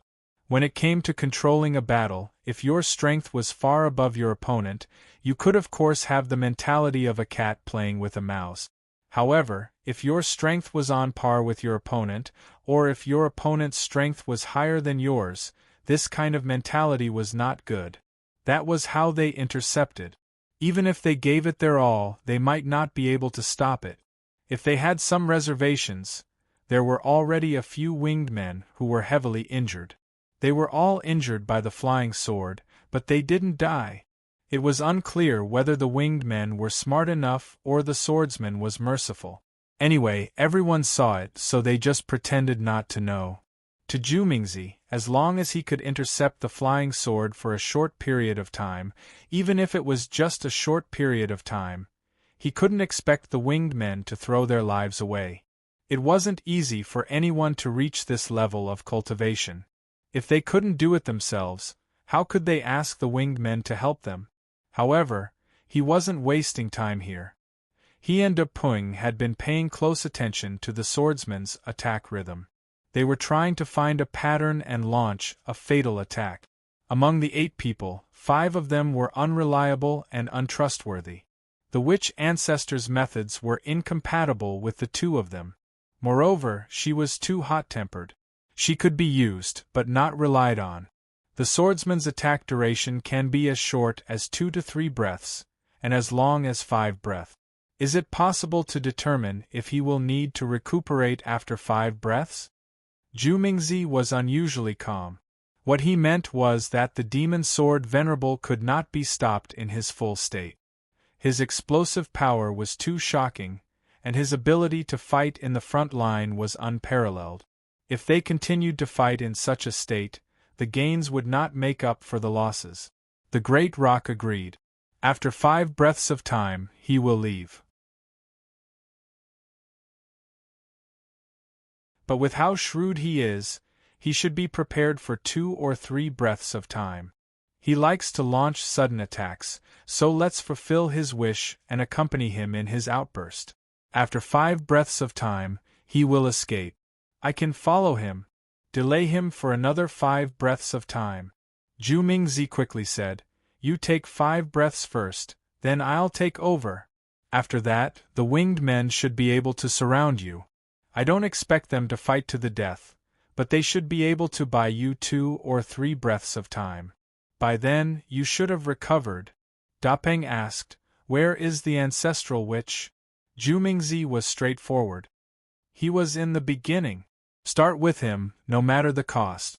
Exhaust the swordsman's explosive power when he gets close to attack. No matter what method you use, leave the rest to us. If he still has energy left, let him support us from the side when the winged men surround us." Dapeng nodded. "That's what we'll do. When the 2 of us attack, it's better for others not to interfere. In a battle between experts, if one could not suppress the other party with strength, it would be unrealistic to expect 1 or 2 secret techniques to solve the problem. After all, this was the specific application of the collision of Tao realms. It was difficult to be fatal. On the other hand, some simple things, such as the overdraft of elemental energy, were the foundation of everything. For example, the transformation of Tao realms, or the formation of the auspicious cloud, all of these required the support of surging elemental energy. Half of Chong Lu's auspicious cloud was the 5 elements auspicious cloud. This was also what Li Wuyao was best at. It also contained the 5 elements sword robe. This was the main reason why he could remain unscathed under the combined attacks of everyone. To break this half of the auspicious cloud, a strategy was needed. The depth of the auspicious cloud was closely related to the cultivator's condition. When the attack was intense, the auspicious cloud would be weaker. When the attack was fierce, the auspicious cloud would be stronger. Their goal was to let the swordsman be in an explosive state. This was equivalent to weakening his auspicious cloud. It was difficult to coordinate. When 2 people attacked at the same time, they had to consider that they would not interfere with each other. For people of their level, it was better to face them alone. A little arrangement, waiting for an opportunity. In fact, the whole plan did not have much coordination. It was easy to be exposed and make the swordsman suspicious.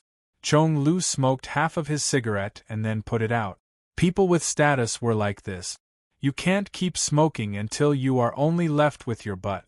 It's too embarrassing. When the cigarette was flicked, he turned around. He was also thinking of a way to kill either Zhu Mingzi or the traveler.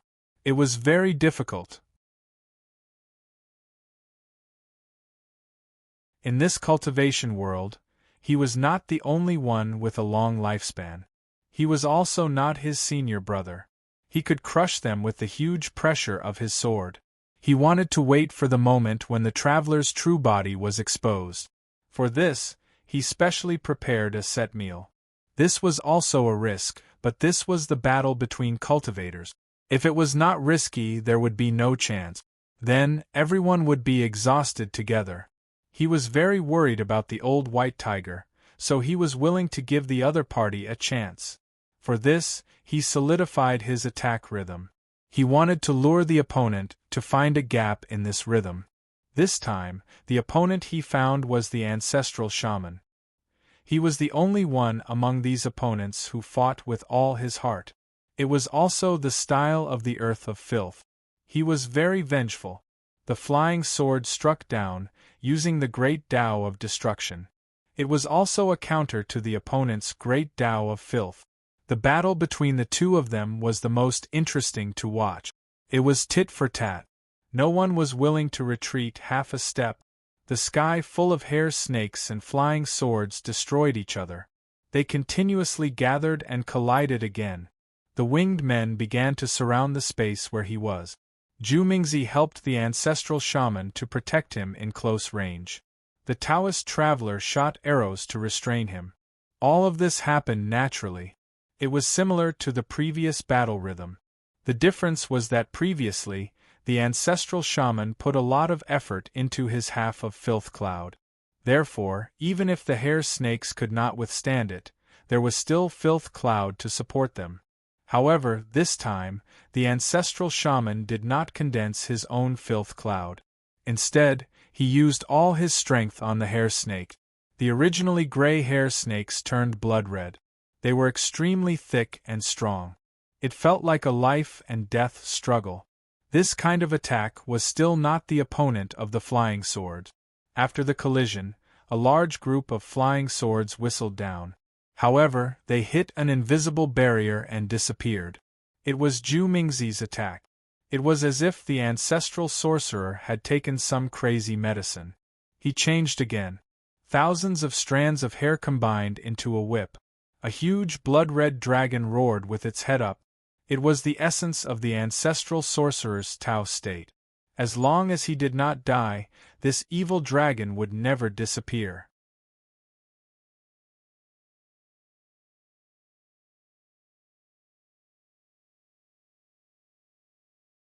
Chapter 2257.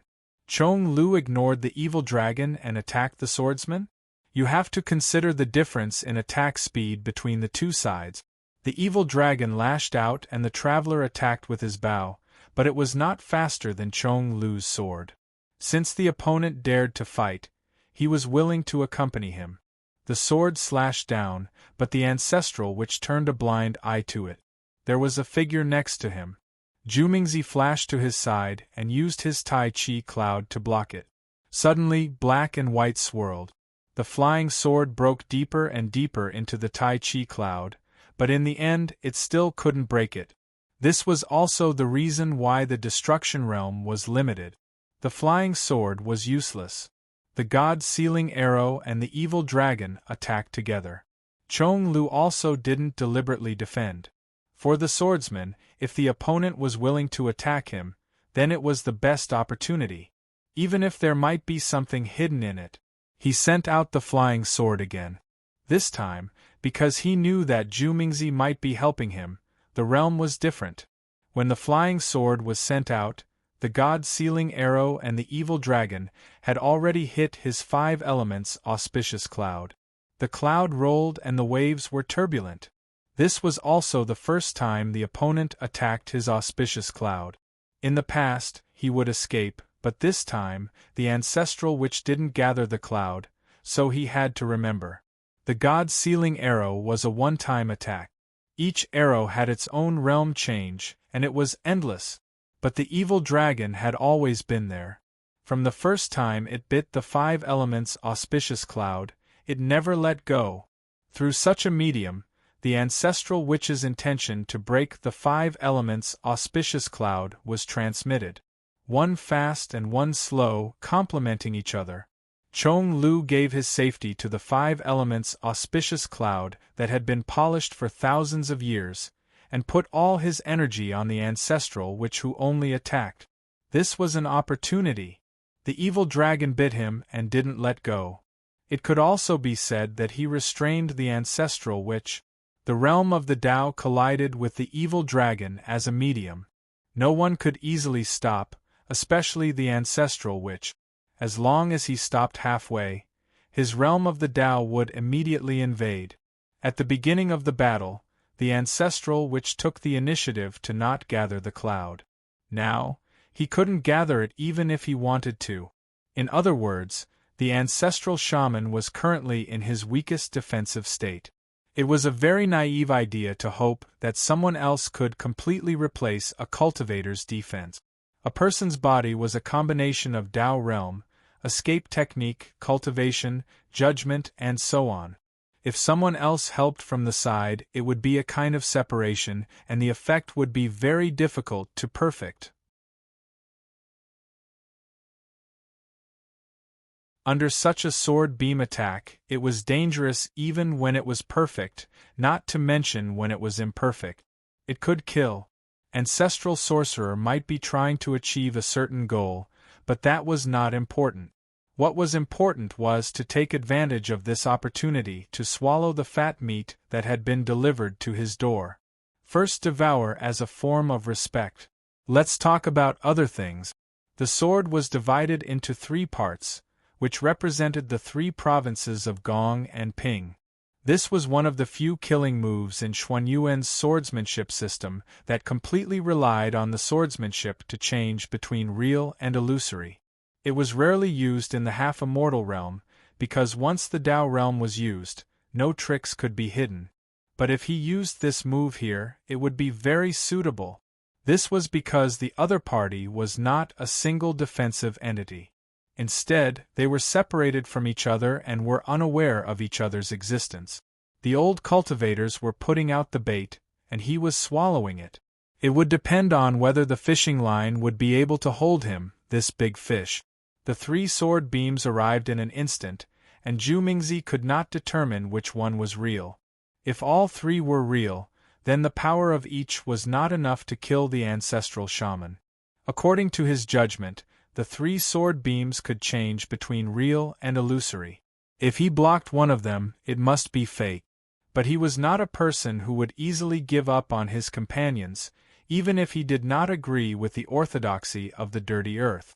The ancestral shaman did his best to attract the swordsman's attack, and did not hesitate to risk his life to create opportunities for others.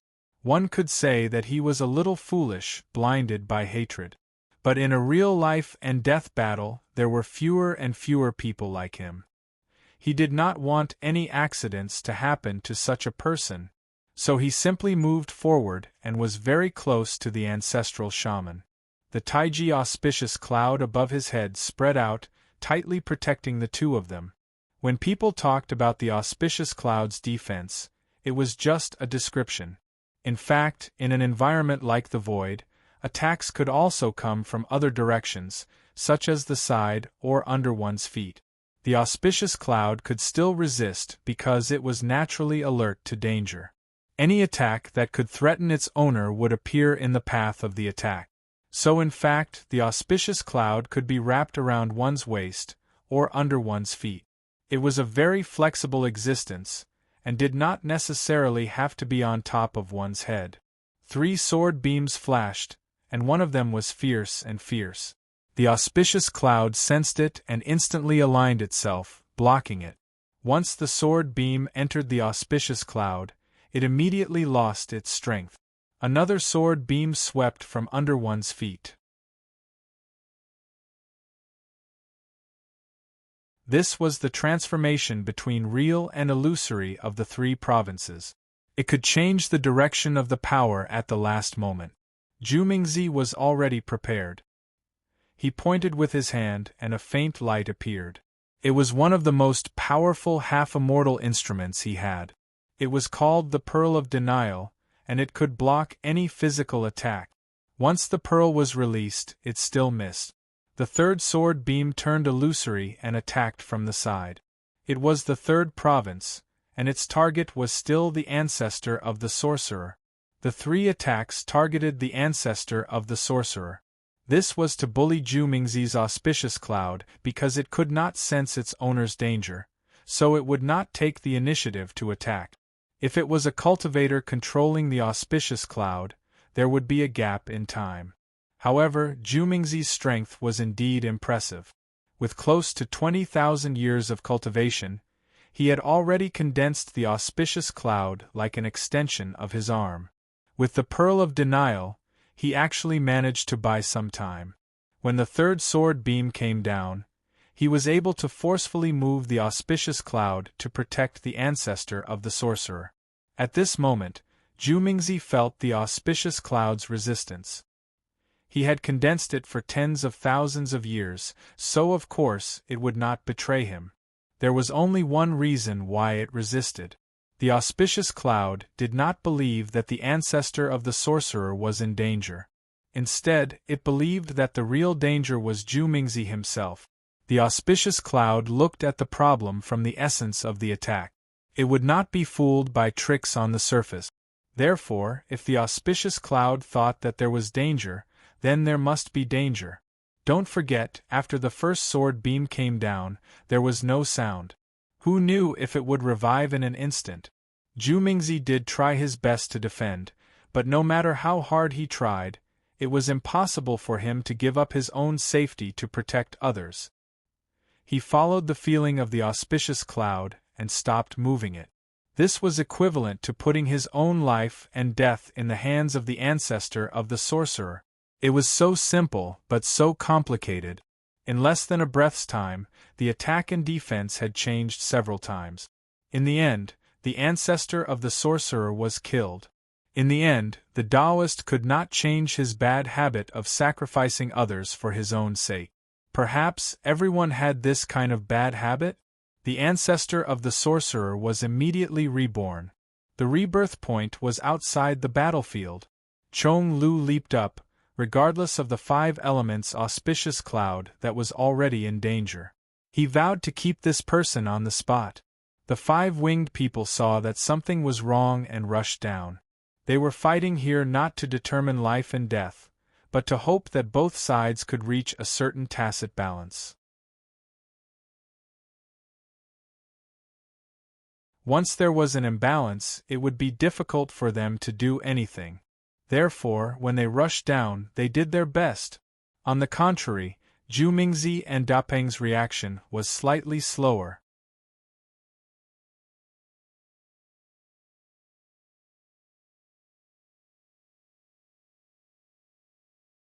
Chapter 2258. Chong Lu had no choice but to deal with the 5 hidden wings. However, he could only rely on running. His already broken auspicious cloud was not very effective against these close combat creatures. His main focus was still on the ancestral shaman. This was his spoils of war. The river of swords spread out and rolled down. The ancestral shaman's ferocious face appeared in the river of swords. His pair of resentful eyes were not looking at the swordsman who killed him, but at two of his own people who were late.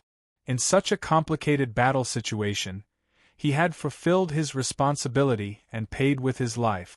In millions of years of cultivation history, such a situation had never changed. This was the price to pay for being together with a powerful force. The five-winged people felt a chill in their hearts. From the ancestral shaman's experience, they saw themselves. Fortunately, they persevered. Fortunately, they had never stopped fighting with humans for nearly 1,000,000 years. No one knew their opponent better than their enemy. Jumingzi and De Peng were indifferent. This was nothing, and it did not cause any fluctuations in their hearts. Since they were going to contribute, of course, they had to maximize their strength. The ancestral shaman used his life to delay the swordsman for 7 breaths.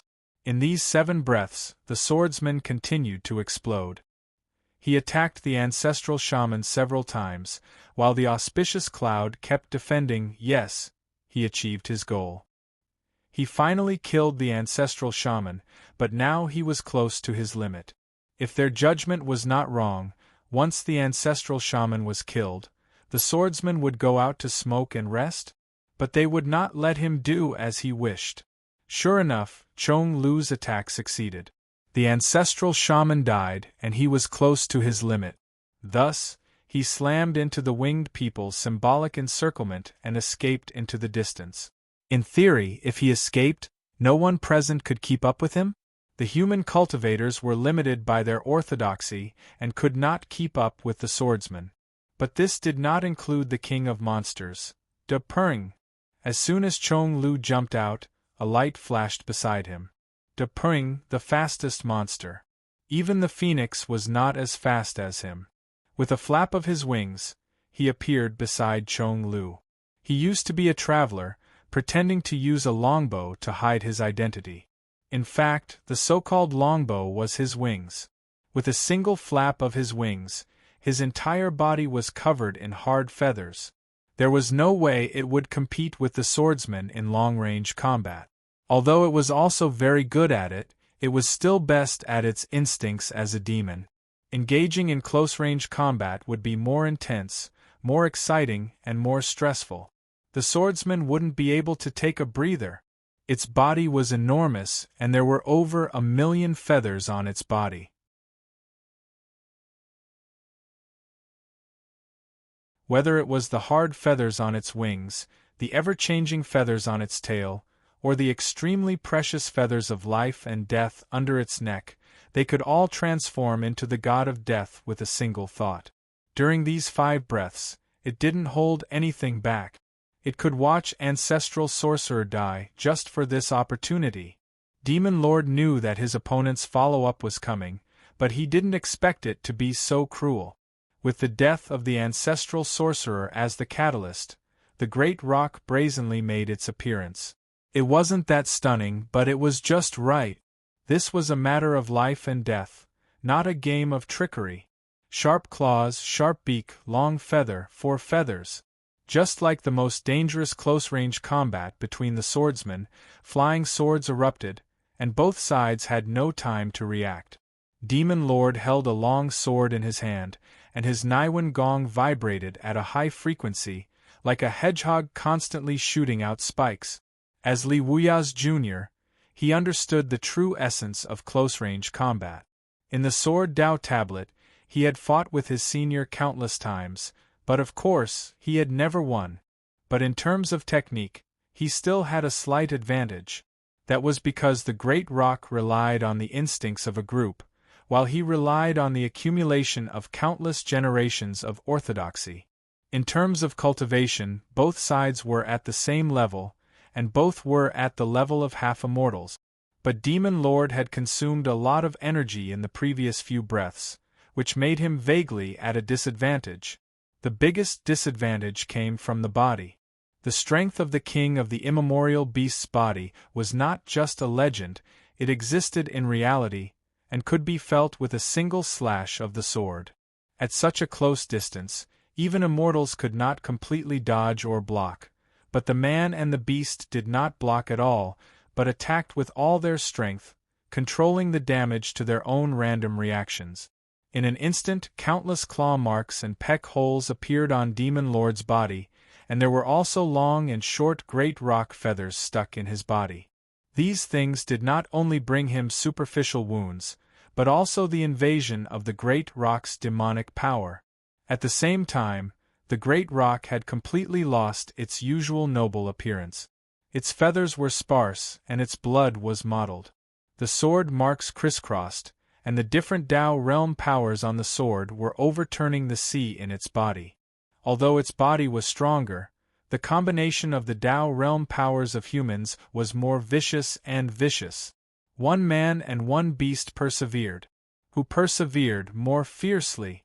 Who persevered more fiercely? They were like two fierce beasts in the arena. In such a scene, it was impossible for a third person to intervene, so the five-winged men only watched from afar.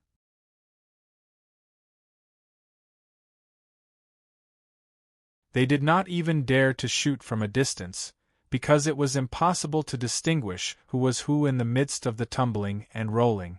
They could only see two balls of light, like two lightning balls, emitting a bright light when they collided.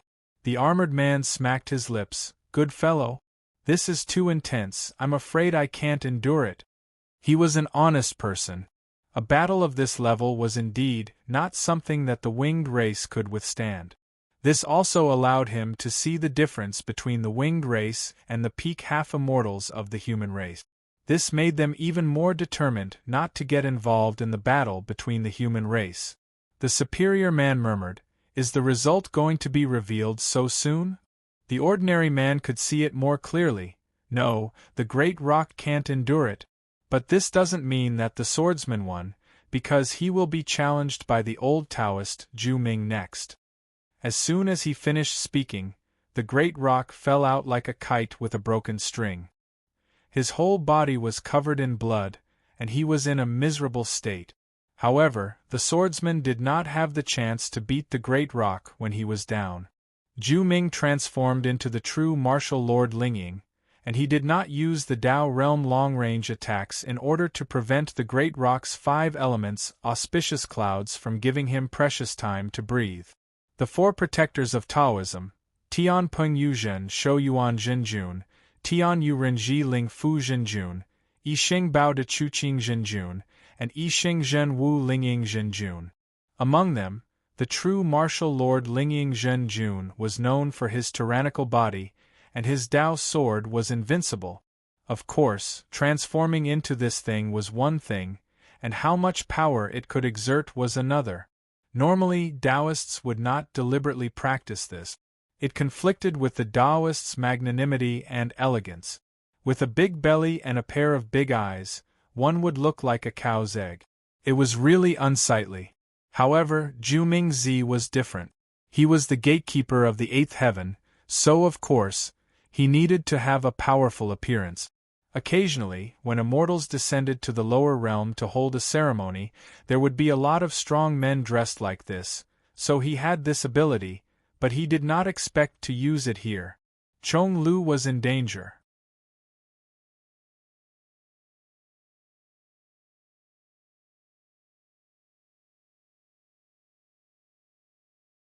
Chapter 2259.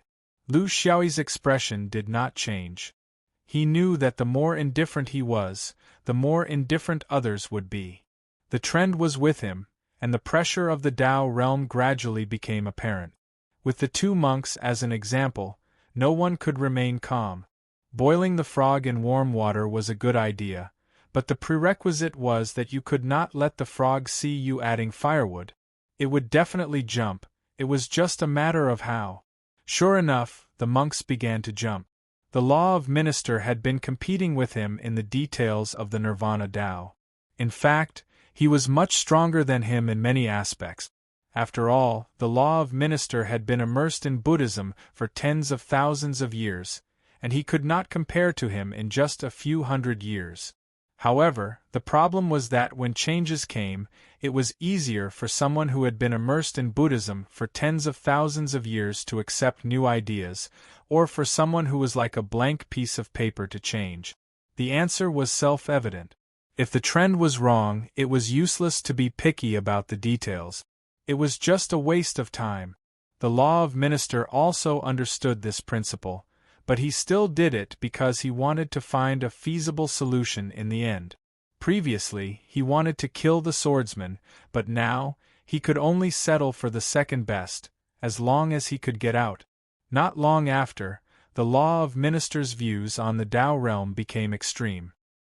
He was filled with dissatisfaction with the trend, and he attacked maliciously. The same thing had happened to Sheila and Alok before, but those two only retaliated when they were about to be defeated. It seemed a little too early for the law of Prime Minister to struggle recklessly. There must be a conspiracy in this, but Lu Xiaoyi couldn't figure out what the conspiracy was. Moreover, even if he could figure it out as a Tao transformation realm cultivator, what he could do was very limited. He couldn't use the small sword to stab it or smash it with his fists. He could only deal with it step by step using the methods of the Tao realm. He even deliberately tried to be patient, but he still could not stop the law of minister's suicidal madness. It was as if the end of the world had arrived, and the rules and order had collapsed. It was a kind of hysteria. This shouldn't have appeared on a peak half-immortal, especially on the sixth heaven's night guardian, who had seen the world. Something was very wrong. The great Tao of the Nirvana fragment didn't care about these things. Once the law of Prime Minister was released, it immediately used its own Tao realm to wrap it up. From then on, the law of Prime Minister didn't even have the chance to retreat. Between the two monks, he was the one that the great Tao wanted to destroy first. Just as the law of Prime Minister was struggling fiercely, Monk Pai Ji's incarnation of the great Tao also joined in. Moreover, it was equally hysterical and irrational. Lu Xiaoyi knew that something was wrong. Unfortunately, the great Tao he had transformed into was just a competitor, not a referee. The referee was a Nirvana Tao fragment. When he sensed Monk Du Lu's provocation, he instinctively flicked his finger. Lu Xiaoyi immediately sensed that a great path was missing from his Tao realm space. The great path that Monk Du Lu had transformed into. He finally understood, but it was already too late. Actually, it was useless even if he understood earlier, because he couldn't control the Grand Tao fragment. No wonder they were the night watchers of the sixth day and Monk Pai Ji. Even in such a harsh environment, they were still able to find the loophole in his Tao realm space. He couldn't blame anyone. He was the one who had underestimated the power of this spatial barrier. In the past, when he was pulled in, he was the one who broke others. Now, when he pulled others in, they were the one who broke him. It seemed that those who played this kind of spatial trick didn't have a good ending. He was very clear about his own fate after Monk Du Lu went out. Monk Du Lu's consciousness would return to his body, and the next step would be to destroy his physical body. Then, the great Tao that he had transformed into in the Tao realm space would dissipate due to the loss of its foundation. It would be like a rootless plateau. Such a result came too suddenly. He didn't expect that he would end up in such a way. Originally, he thought that the Tao realm kill was foolproof. In the end, it turned out to be suicide. He didn't regret it, because this was indeed the fastest way for him to kill the 4 monks. There were too many strange people in the universe cultivation world. Just like these people, they were all legendary figures. Chong Lu had once told him that even someone as strong as Li Wuya hadn't come into contact with such a peak level of half-immortal before he became an immortal. When Li Wuya became an immortal, it was because the immortal court was careless. However, when it came to him, Lu Xiaoyi, those people would definitely not be careless. Therefore, he would encounter all the powerful figures in the origin world. It was a bit wishful thinking to expect such 4 people to be able to kill them in one go. He was very sure that even if Li Wuya came, he wouldn't be able to do it. He would also need a lot of time to find an opportunity in the battle. His method was to avoid this kind of dawdling. In the end, he didn't play it well and accidentally killed himself. Minister Du Lu's Tao realm clearly became more cheerful. He had already entered the final stage of the Tao realm's struggle. Soon, he would be swallowed by the great Tao fragment. However, he wasn't worried at all, because as long as Du Lu went out, destroying the swordsman's body would only take an instant. No matter how fast his Tao was destroyed, it wouldn't be faster than the swordsman's body. Ba.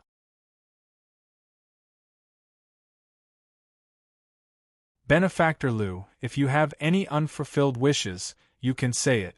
My Buddha is merciful and will not let you down. This old monk will also do his best. Lu Xiaoyi was very curious. Great Master, you've mobilized so many people this time. I just want to know who it is that has the ability to mobilize so many people? Minister Du Lu smiled apologetically. Sorry, Buddha says, I can't say. Lu Xiaoyi asked again. I'm not the only one in the rising power of the universe's cultivation world.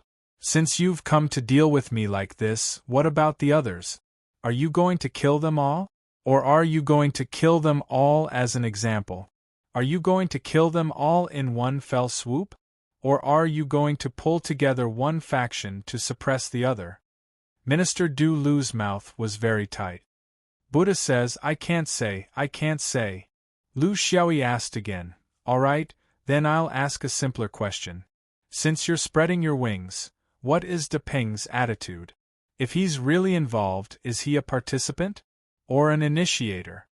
Minister Du Lu still said, Buddha says, I can't say. Lu Xiaoyi laughed. I can't say this, I can't say that. Then what can you say, Great Master? Is it family gossip? Return my Buddha's mercy and fulfill my last wish. You Buddhists say such cheap words so easily. Aren't you afraid that Buddha will blame you for being insincere? He paused and felt the Tao realm devouring him faster and faster. He laughed lightly. Great Master, don't you think that Great Master Du Lu has been gone for a little too long? If you ask me, he must have run away. Fellow monks are birds in the same forest, but when disaster strikes, they fly away separately. This is human nature. Then, I think I can learn from Great Master's words? Life is like a play, I don't know the answer. I wonder if Great Master has any unfulfilled wishes? Why don't you say it? I'm not talented, but I'm not as hypocritical as you. If it's not troublesome, I can help you fulfill your wishes.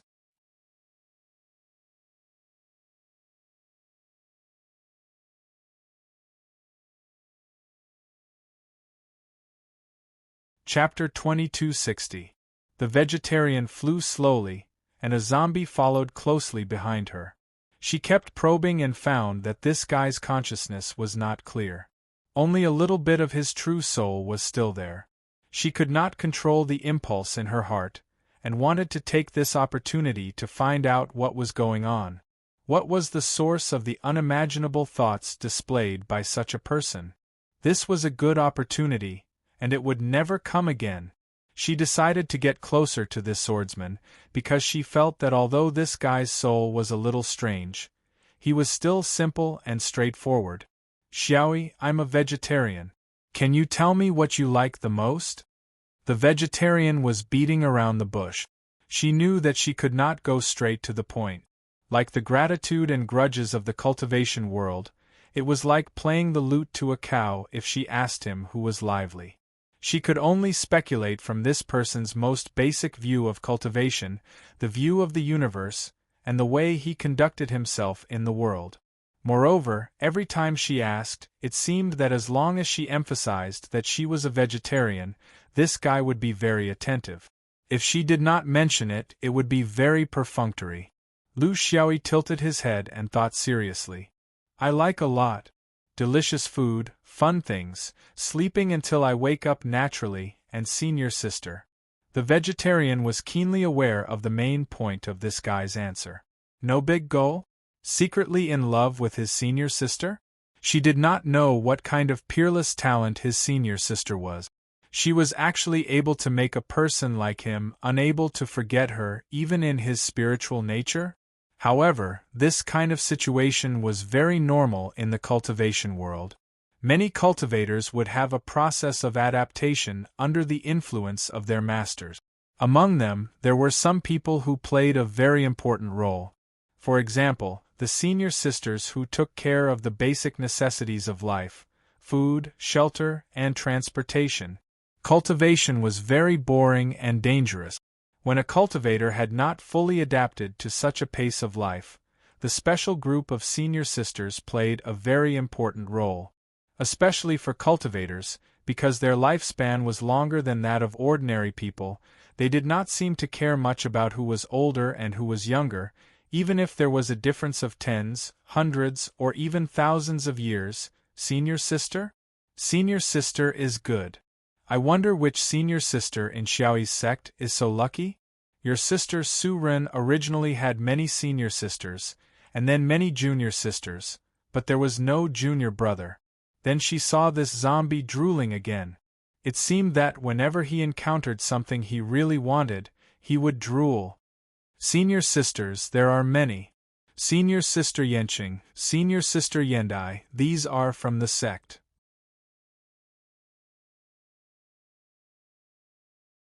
There are many outside: senior sister Bingji, senior sister Kawa, senior sister Baihua, senior sister Huan Pei, senior sister Su-Ren. They are all acquaintances. The vegetarian was surprised to hear her name from him. She did not understand. How did she make this guy have an impression of her in such a short time? It seemed that the so-called senior sister in this guy's mind. She was a meticulous person. She vaguely felt that the word acquaintance was very strange. What did that mean? How could she, a vegetarian, be considered an acquaintance? It was just the first time she felt that she had grasped something. Little E has so many senior sisters. Acquaintances too. Acquaintances, I'm a vegetarian. What's the connection? The zombie's face revealed a wretched smile. There are many types of people, and vegetarians are the lowest. Vegetarians are inexperienced and have many things to do, so it's easy for them to get involved. You train them for many years, but in the end they might be trained by someone else. That's a loss. It's good to have acquaintances. They have rich experience, and their figures are also very plump. They are experienced and knowledgeable. They know how to separate and combine. When you need them, you can gather. When you don't need them, you can still be good friends. You can discuss Tao when you're dressed, and when you're undressed, you can do whatever you want. Let me tell you, above acquaintances, there's another type of person, and that's the undead. Their family background is not bad. Who knows, they might even pay you. The vegetarian finally figured out what this shameless guy was hiding in the depths of his spiritual nature. It was simply unimaginable that such a filthy person could cultivate to such a level. A new power that represented the change of the universe and the change of eras? If this person really succeeded, the cultivation world of the universe would definitely be in a mess. Morality would be lost. Who would want him? Vegetarians, acquaintances, undead. It turned out that there was another layer of meaning behind them. Shameless to the extreme. She wanted to hammer this thing to death, but she couldn't bring herself to do it. That was because this person only thought about it, but did not put it into action. It was just a person who had evil intentions but no guts. Couldn't people have a little bit of selfish thoughts? Who didn't have such thoughts in the cultivation world? She didn't know what to do, and she couldn't calm the anger in her heart. Seeing this guy following her so closely, she subconsciously forgot about the difference in their identity. She kicked him and shouted, "Stay away from me. Why are you so close to me?" When she kicked out, she immediately felt that something was wrong. Would something happen to her kick?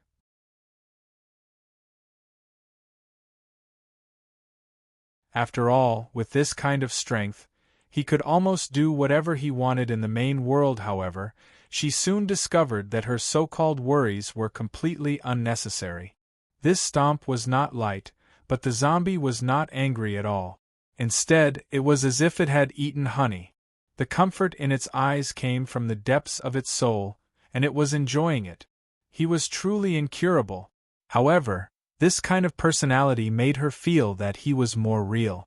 Because it came from her master's memory, the ancestor of the sword, Li Wuyao, seemed to be just as sloppy and not serious. Was this also an inheritance? Knowing all this, at the very least, the vegetarians felt much more relaxed. They knew that the thing following behind them was actually the thoughts of an ordinary mortal in the ordinary world. It was filthy and a little shameless, but you couldn't say that it was a bad person. He was a real person. With this understanding, she knew how to get information out of him. She didn't need to worry about anything. The more straightforward and simple, the better. Then she knew that this was not only a wretched guy, but also a guy who had no respect for his seniors. He was also a guy who didn't care about the rules. The core of his behavior was, "I like it, so you bite me?" It was so straightforward that it was cute. But this strange running didn't last long. If she had more time, she could get more secrets out of him. In fact, she didn't care much about the so-called changes in the universe and the secrets of the power struggle. She was more concerned about this person himself. This kind of person was everywhere in the mortal world. How did he climb to the top step by step? And from the looks of it, he would continue to climb up in the future? She didn't have time, because there was a trace of aura behind her. It was unscrupulous and unrestrained.